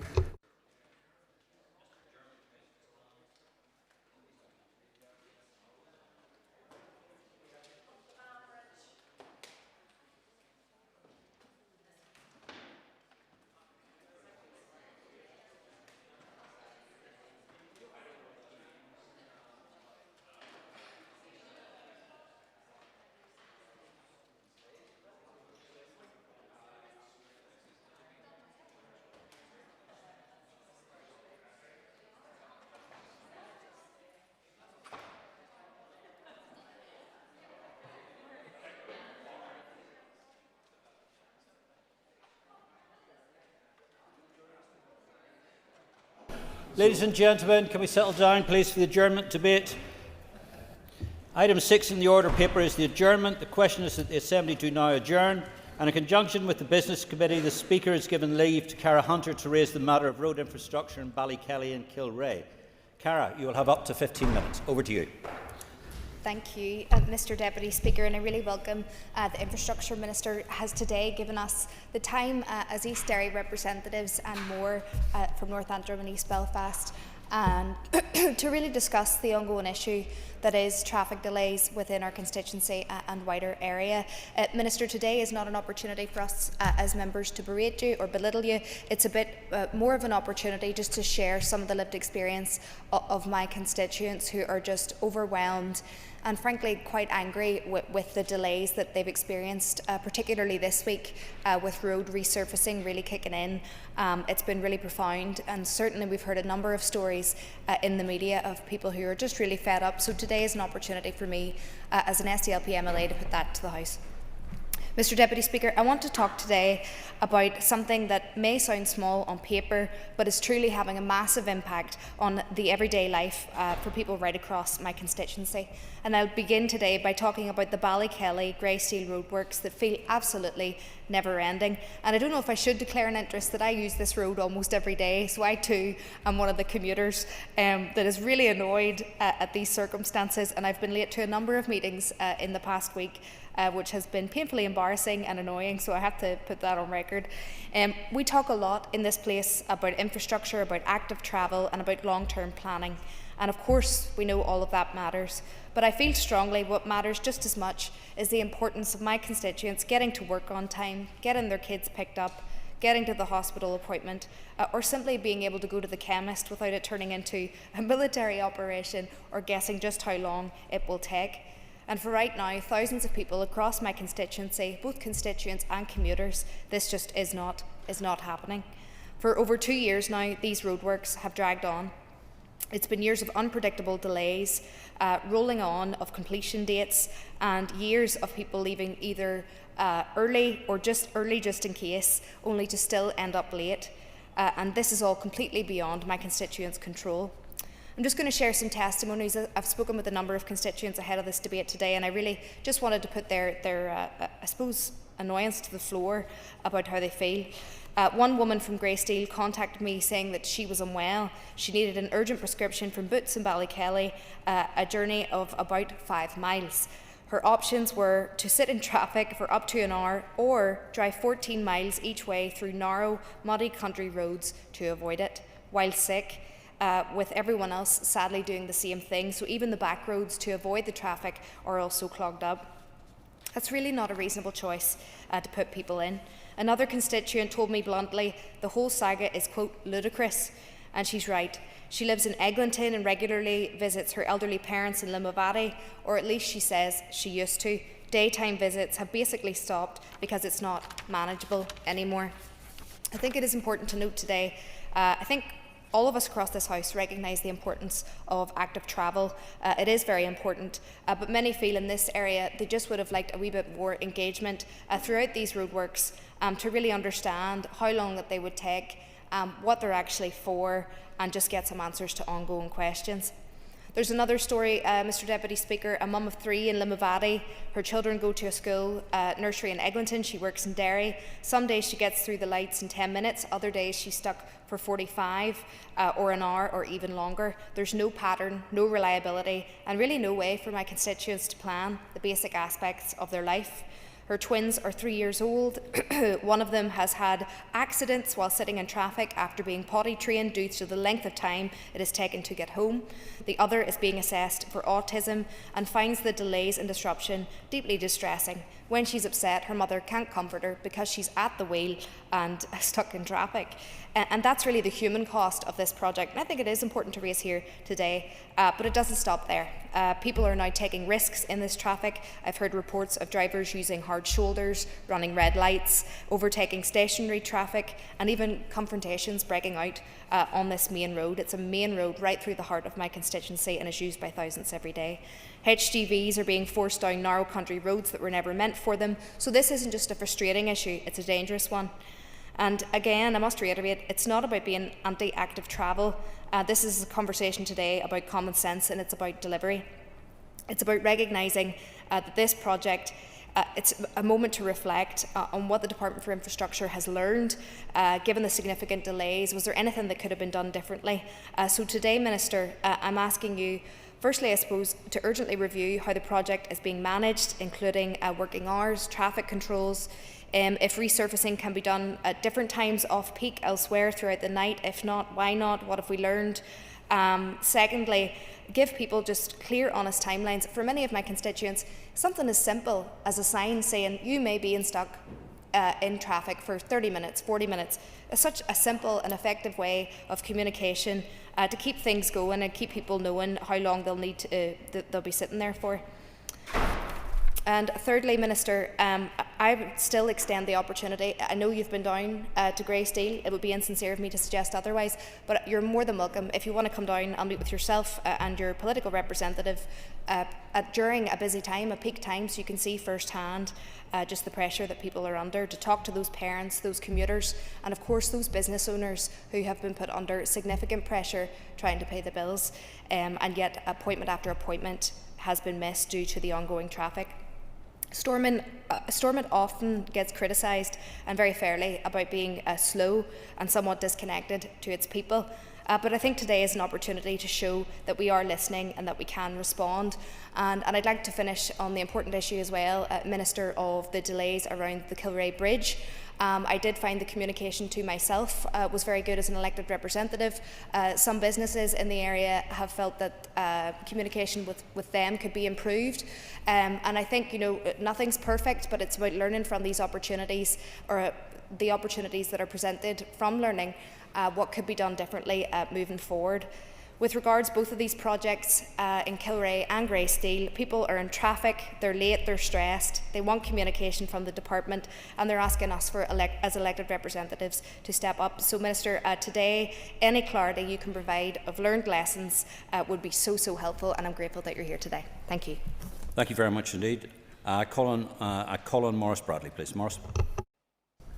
Thank you very much, Mr. Speaker. Okay, and I'd like to thank the member for bringing this debate to the Chamber. It's very timely and very apt. I'd like to start with the closure of the Kilrea Bridge, which has had a profound effect on the daily lives, businesses and overall well-being of the people in and around Kilrea.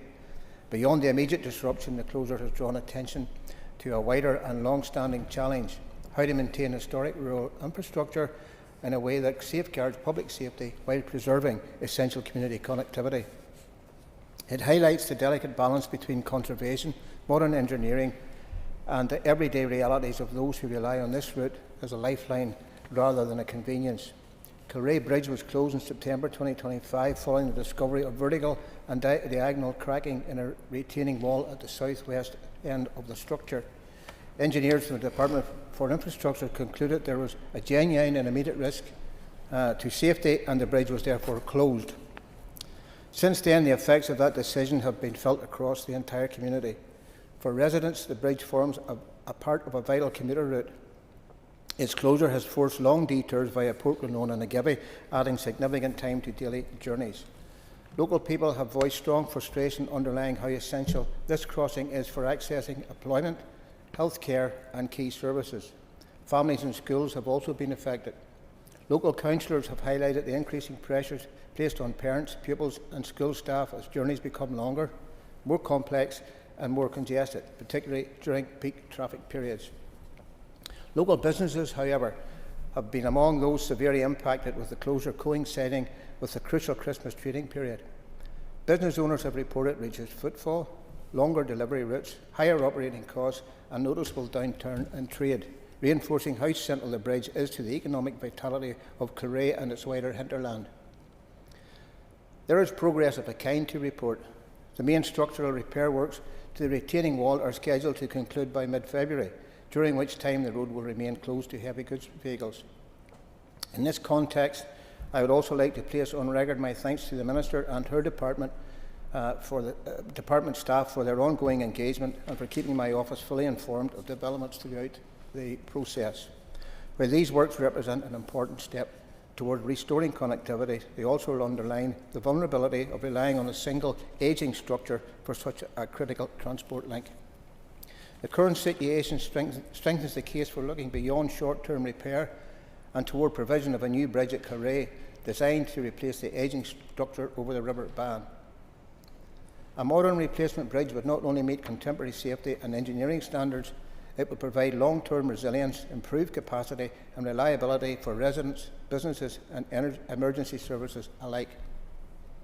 Developing a new bridge would help ensure that Carray and the surrounding district are not left exposed to repeated disruption, offering a sustainable solution that supports economic growth, community well-being and regional connectivity for decades to come.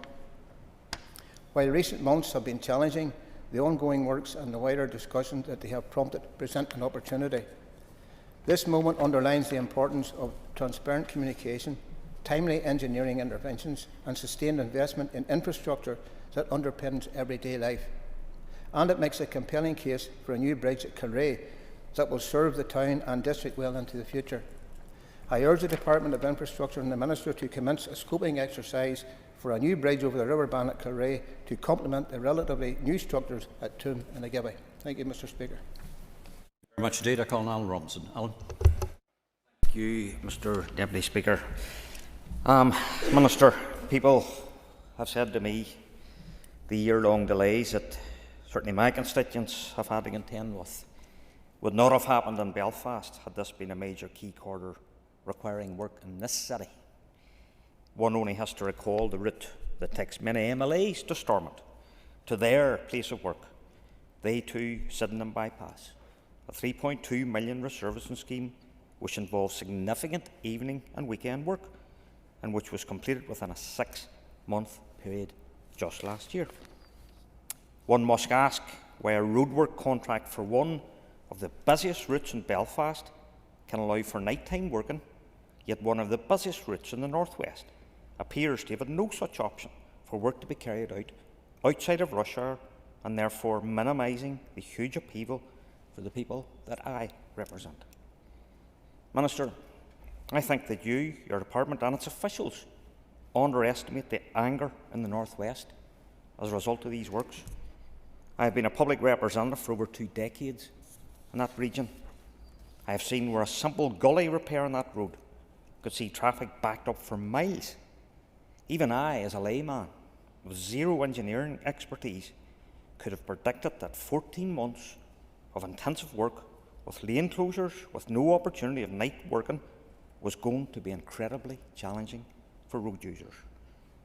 So why then, Minister, was your department blind to the fact that this was going to descend into chaos for road users? Why was nighttime working not bolted onto this contract? And I ask you, Minister, even at this late hour, will you intervene and instruct officials to revisit the contract and have at least some work carried out beyond the rush hour? Your records will show that I have asked this on several occasions, but it feels to me, and I'm very sorry to say this, that when MLAs stand up in this House and call for action on an issue of deep concern, we get a pat on the head. That's what it feels like to me. I sat in a council for nearly 2 decades, and when we asked officials and staff to deal with issues, on the whole, they were actioned. So I have to ask, who is in charge of this place? Is it you, Minister, or is it your officials?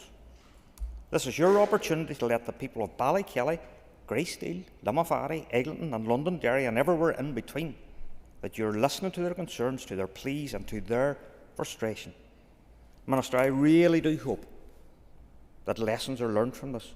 This is the template of all templates on how not to do roadworks on incredibly busy stretches of the road network.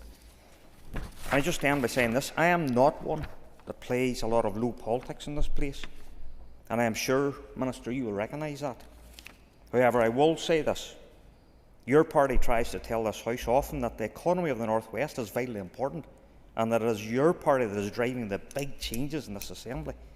But I'm afraid that the only thing being driven here is road users being driven around the bend. Thanks, Mr. Deputy Speaker. Thank you, Alan. I call on Philip McGuigan. Philip. Last Collier, and can I thank the member for bringing the debate forward. I'm not elected in East Derry, I'm elected in North Antrim, but in the case of Kilrea and the Kilrea Bridge, my constituency ends just this side of the bridge, so it's certainly an issue that has impacted my constituents in their daily lives, whether it's going to places of work or taking their children to school or engaging in day-to-day business. I should declare an interest. It's a journey that I would, or it's a road that I would use a lot, travelling to see my father in Swatter and visiting and doing various things across the bridge in Kilrea. So I know the impact that the disruption has had. I mean, as others have said, I mean, I couldn't really disagree with anything that Maurice Bradley said in his contribution. The bridge was closed after the department found structural issues in September 25, and for the period that it was closed, it did cause an awful lot of disruption. The diversion was 20 to 25 miles. I am an MLA that covers Portland, and I'm aware of, because I've seen it from my own and engaged with businesses there, but the added traffic disruption in Portland. So, I mean, I think we all breathed a sigh of relief whenever the bridge has been reopened to the efforts of the department temporarily, or for most vehicles, excluding heavy vehicles. So that certainly was a relief and has relieved a good proportion of the disruption. As others have said, I mean, there's still a level of disruption. I mean, businesses over the Christmas period in Kilrea certainly suffered in terms of their businesses. It had definitely had an impact, and there had been some disruption to school transport. I had a number of parents contacting my constituency office. Maurice Bradley has clearly articulated the problem of trying to combine looking after historic buildings with moving forward progress. The Kilrea Bridge was built in 1783. I don't think there's anybody questioning the fact that the level of traffic has substantially increased since 1783, both in numbers and in terms of the traffic. So with the increased volume of traffic, I mean, the local community are clearly campaigning now for a new bridge as a desired outcome, because not only has there been this disruption, there was probably a lesser case of disruption not that long ago. So, I mean, I think the local community are concerned about the increased number of times that there may potentially be disrupted. I'm aware that my colleagues in the council have raised a number of issues and have worked with other parties on a cross-party basis to ensure that the potential of a new bridge in Kilrea is prioritised and added into the local development plan and the local transport plan. So I think that is a really good step, and it allows now for the potential of a new bridge to be formally assessed and costed without the inclusion in the council's local plans. I mean, I don't think there would be a sticking point in terms of what any department or any minister could do in terms of taking that potential forward. So I think I welcome the steps. First of all, I agree with all the other MLAs who have complimented the department in terms of keeping us up to date after maybe the initial phase. I get weekly emails, there's regular contact, and we're kept well up to date. We're told that the bridge is on track to be fully reopened in mid-February. Hopefully the Minister can confirm if that is the case. And as I say, the local campaign for something more permanent down the line and progress towards that is certainly something that I would wholeheartedly support. Thank you. Thank you very much indeed. And I'm now being geographic about this. I now call Mr. Gaston. Timothy. Deputy Speaker, I want to thank Cara for bringing the debate here today, the adjournment debate. Yes, it focuses on issues in East Londonderry, but with Northampton being ideally placed, it runs into East Londonderry, and I want to thank her for giving me the opportunity to raise the issues about the Kilrea Bridge, which has impacted my constituents and their businesses quite a bit since its closure on the 20th of September. So we've heard in the debate today that the bridge has been partially reopened, with a full reopening to heavy vehicles scheduled for the middle of February. The full closure of this bridge has severed the ties between East Londonderry and Northampton and stopped a lot of trade passing over the ban. I have one business in my constituency located on the Craigs Road where a small retail offering dropped £800 per day for takings. For a small business, that is a massive drop in sales. To date, no department has stepped forward that I know of to say, listen, we're taking responsibility for this. We are going to compensate you for the drop in sales that we've seen. And likewise on the Correa side of the closure, many businesses, they're telling me that they have dropped 50%. That's something which has impacted them the whole way into Christmas, and something that will leave a lasting impact on their viability. Take, for example, the renowned Correa Agrimark. They lost all their trade from County Antrim because of the closure. But I want to focus the Minister in on what is she going to do about this? What is the plan going forward? This bridge is a listed structure. It was built in 1883. It's outdated and it's only a single track. My goodness, the amount of traffic that comes across that each day must lend itself to be looking long term at a new bridge. We have the bridge in Portlaoise, the bridge in the Givey, and what happened when Correa closed? All that traffic then had to go each side, brought my constituency, the townland, the town of Portlaoise, to a standstill many days. And yes, DFI had to put in temporary measures to stop on-street parking, but that is the knock-on effect that has been caused by the Correa Bridge closure, that Portlaoise came to gridlock. Many commuters, many people living in the town were put out by this. So we must look to the future. We must press the Minister on, what are you going to do about this? I want to see the old bridge retained, but you have to focus on putting in a new bridge in Correa that meets the needs in 2025, but not only in 2025-26, but also as we move forward into the future. The interface between County Antrim and County Londonderry cannot be left in the current disarray that it's facing. Who's to say that these structural defects won't come back in the near future? So I want to hear from the Minister today, what is your short, medium and long-term plans? The long-term plan must be a new bridge at Correa to ensure that if these defects come back, we're already in the planning phase. And indeed, I want to know a time frame of, if you are planning the new bridge, when do you see that being in place? So over to the Minister. The people of North Antrim and East Londonderry want to know your plans for this bridge in the future. Thank you, Timothy. I call on John Stewart. John. Thank you very much, Mr Deputy Speaker, and I want to thank the member for East Londonderry for bringing this forward. As you'll be aware, I am also not a member of East Londonderry.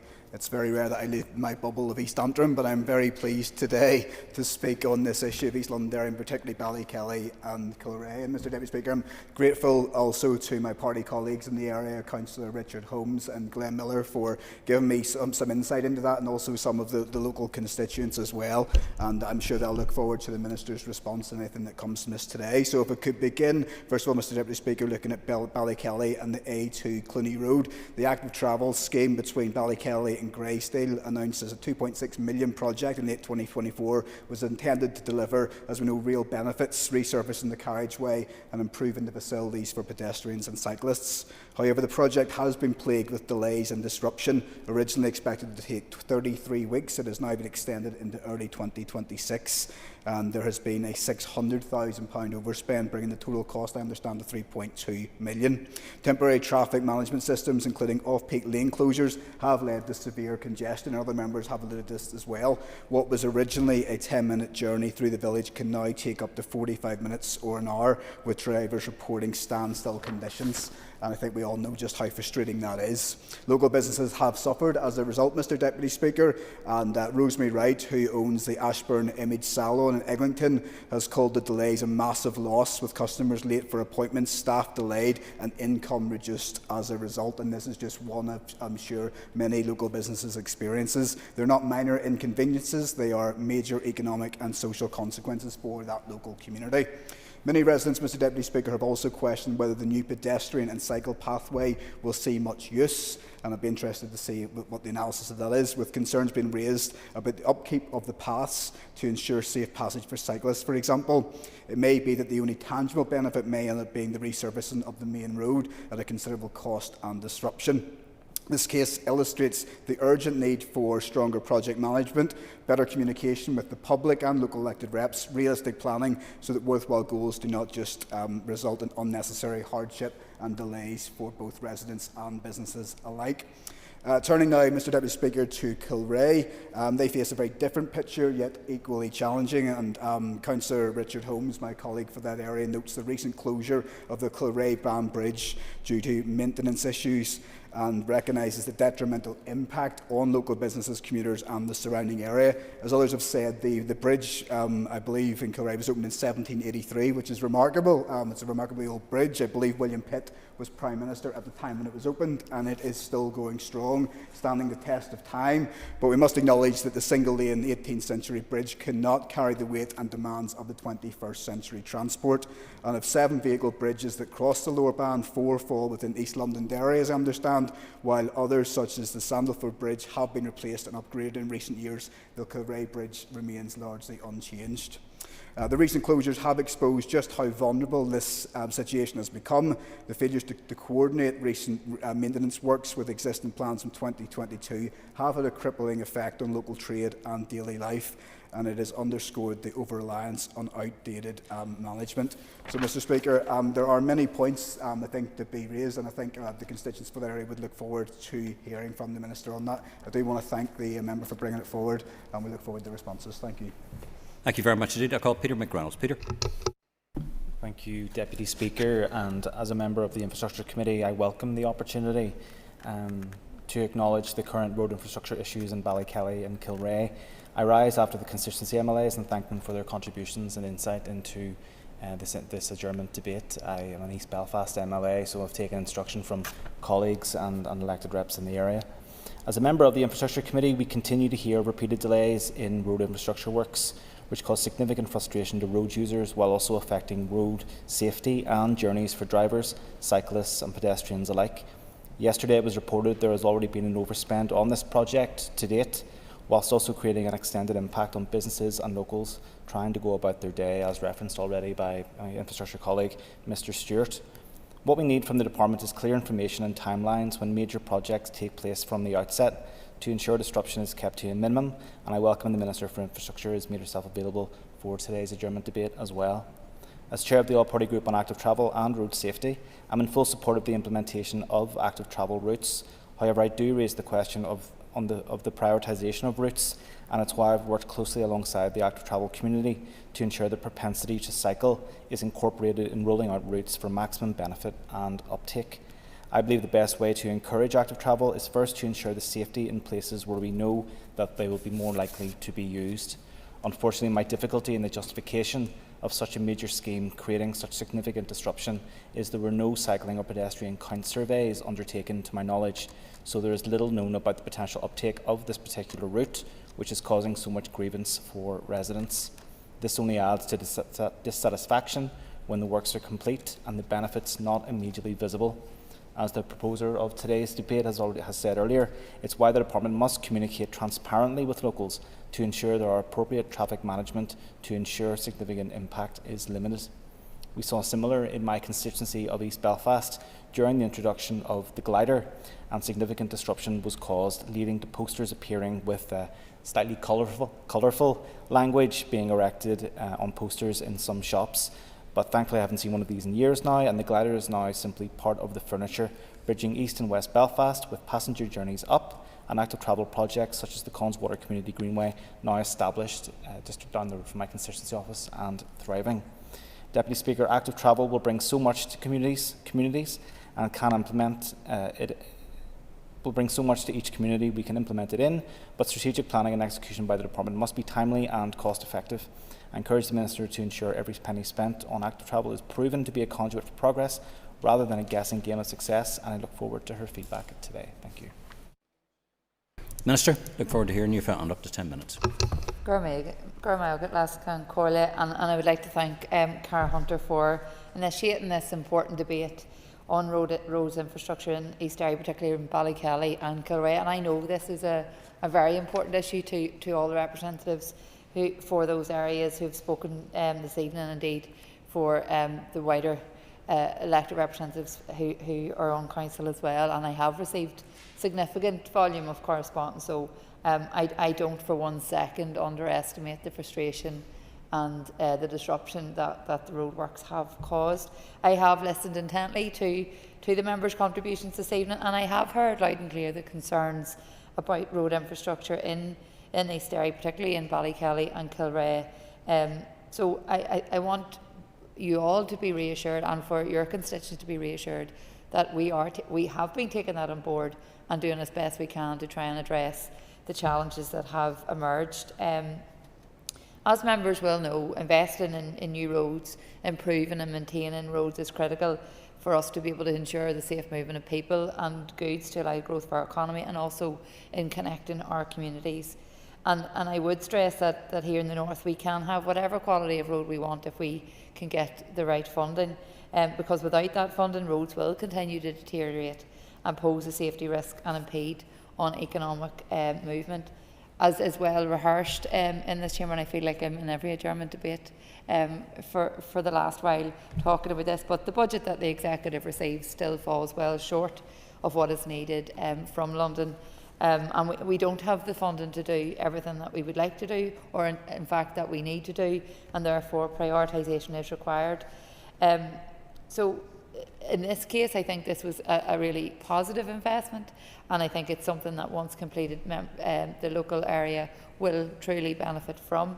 I completely understand the frustrations and the inconvenience that is caused, and members have articulated that extremely well this evening as part of this debate, and I really appreciate the tone of the debate, because I know how difficult this is and has been for the last number of months, particularly as people and communities rely so much on the road network to do business, to go to work, to get to and from school, to get for healthcare appointments, and to connect with one another. So the value of our infrastructure can't be overstated, and I continue to work with my colleagues in the Executive to ensure that we get appropriate investment to continue with improvements like this to improve the quality of our road network. As members will know, in June last year I launched the draft transport strategy for public consultation, and officials are now analysing the responses and will be finalising the transport strategy for anticipated publication later this year, which sets out the long-term vision along with my strategic goals for the region, whilst the new suite of local transport plans that are also in their development provide a more detailed and focused understanding of the measures proposed for specific plan locations. And this is relevant because the Causeway Coast and Glens local transport plan covers Ballykelly and Kilrea and will provide the framework for local transport policy and investment decisions up to 2035. This plan is being developed in close alignment with the Council's local development plan, and as such are at an early stage. And this coordinated approach ensures better integration between transport and land use planning, ensuring that new development is well connected, encouraging investment and promoting sustainable and coordinated growth across the area.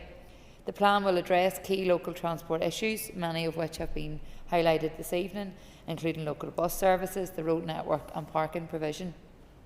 And in parallel, the Regional Strategic Transport Plan is also being developed, and this will set out proposals for the strategic road network for the next 10 years, including rail, interurban bus routes and park and ride sites. Both plans remain in development, and opportunities for public input will be available during the public consultation phase, and all feedback on the proposals will be welcome at that time, and this will provide an opportunity to comment specifically on any future proposals for Ballykelly and Kilrea. I recently announced progress being made on the 6 active travel signature schemes, including Coleraine and Portstewart and Ballerina Bishopgate schemes within the East Derry constituency also. And my officials are in regular contact with both Causeway Coast and Glens Council and Derry City and Strabane Council to support delivery of their Greenway priorities. The active travel improvements on the A2 Clooney Road between Ballykelly and Greysteel are part of my commitment to enhance and expand our active travel network across the north, and it was first listed by Council back in 2021, and local engagement would have then took place in 2021 and 2022 under the then Minister Nicola Mallon. On completion, the scheme will provide significantly enhanced cycling and pedestrian facilities between Ballykelly and Greysteel, and is part of a long-term plan outlined in my department's strategic plan for greenways, which will improve active travel facilities on the north coast for the benefit of the local community and to enhance the local tourist offering. Members will be aware the scheme is now nearing completion, with the resurfacing works that have commenced recently on the 19th of January and are expected to take approximately 2 weeks, subject to weather conditions. And I know members will appreciate, particularly given the weather we've been experiencing over the last 24 hours, there are things that are beyond our control that can impact on those end dates. The scheme is anticipated to be substantially complete by the end of February 2026, with no further phases planned on this section thereafter. But I think it has to be said, and this is an example of when delivering a scheme of this nature and scale, it's inevitable that there will be traffic delays. And I'm not trying to underestimate or underplay the significance of this. I know this has been hugely disruptive, but I think given the level of complexity of the scheme, when we compared, I know Alan Robinson had mentioned the Sydenham bypass, we can't compare them because they're not like for like. That's a resurfacing scheme. This scheme requires a lot more work in terms of road widening and other aspects of that require more work. And members have asked around the ability to do the works off-peak and through the night. I know certainly where possible the contractors have been doing off-peak work to the best of their ability, but I also recognise that along that route there are residents, so nighttime working may not always be a viable option in those cases. My department has worked closely with the contractor to try and keep this to a minimum, and I fully appreciate that the delays on the road network can be frustrating. I think the examples that have been given here have really highlighted just how much this has impacted on the local community and also on the local businesses. So I would ask for the public to just continue with that patience and to be understanding as best as they can. I know that they have been extremely patient to date, but I hope that we will see the completion of this in the next few weeks. Members had also asked around the time that it has taken to complete the scheme. I think we're in and around 12 months. It started just before I came into post.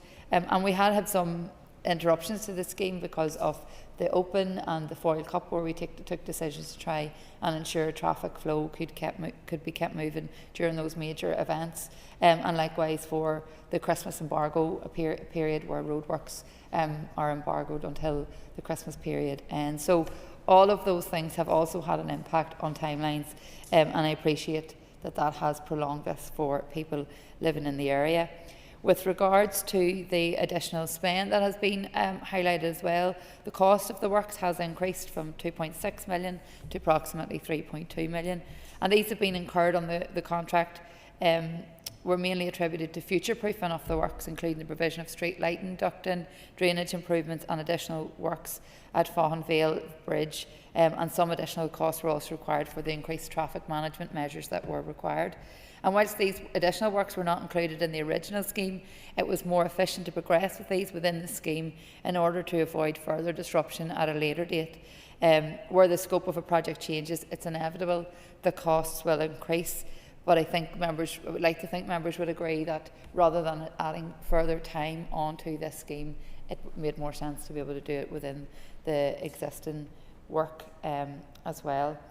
So as road safety continues to be a key priority, I am committed to ensuring that all road users can travel safely and with confidence.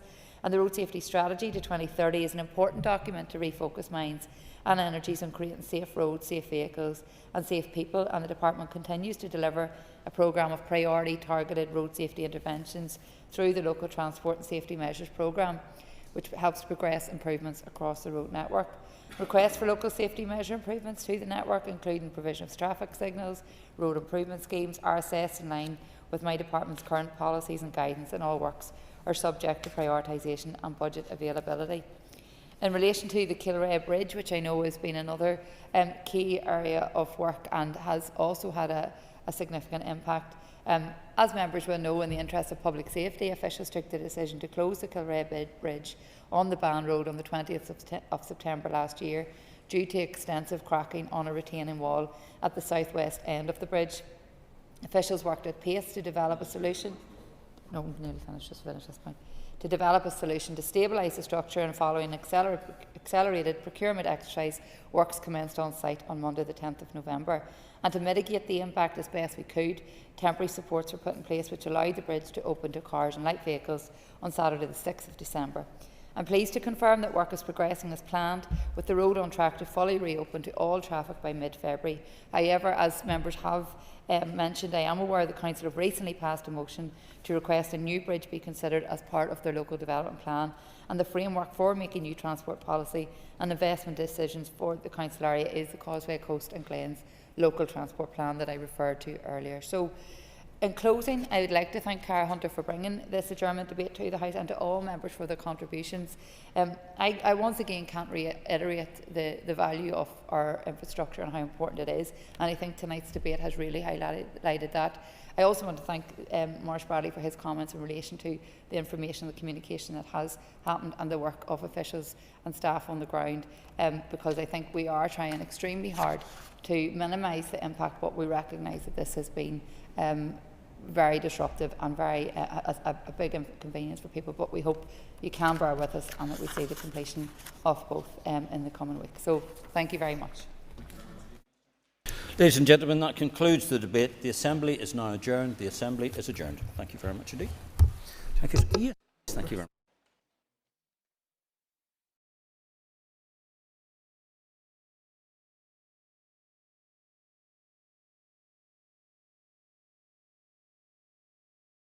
Assembly Chamber. Sound.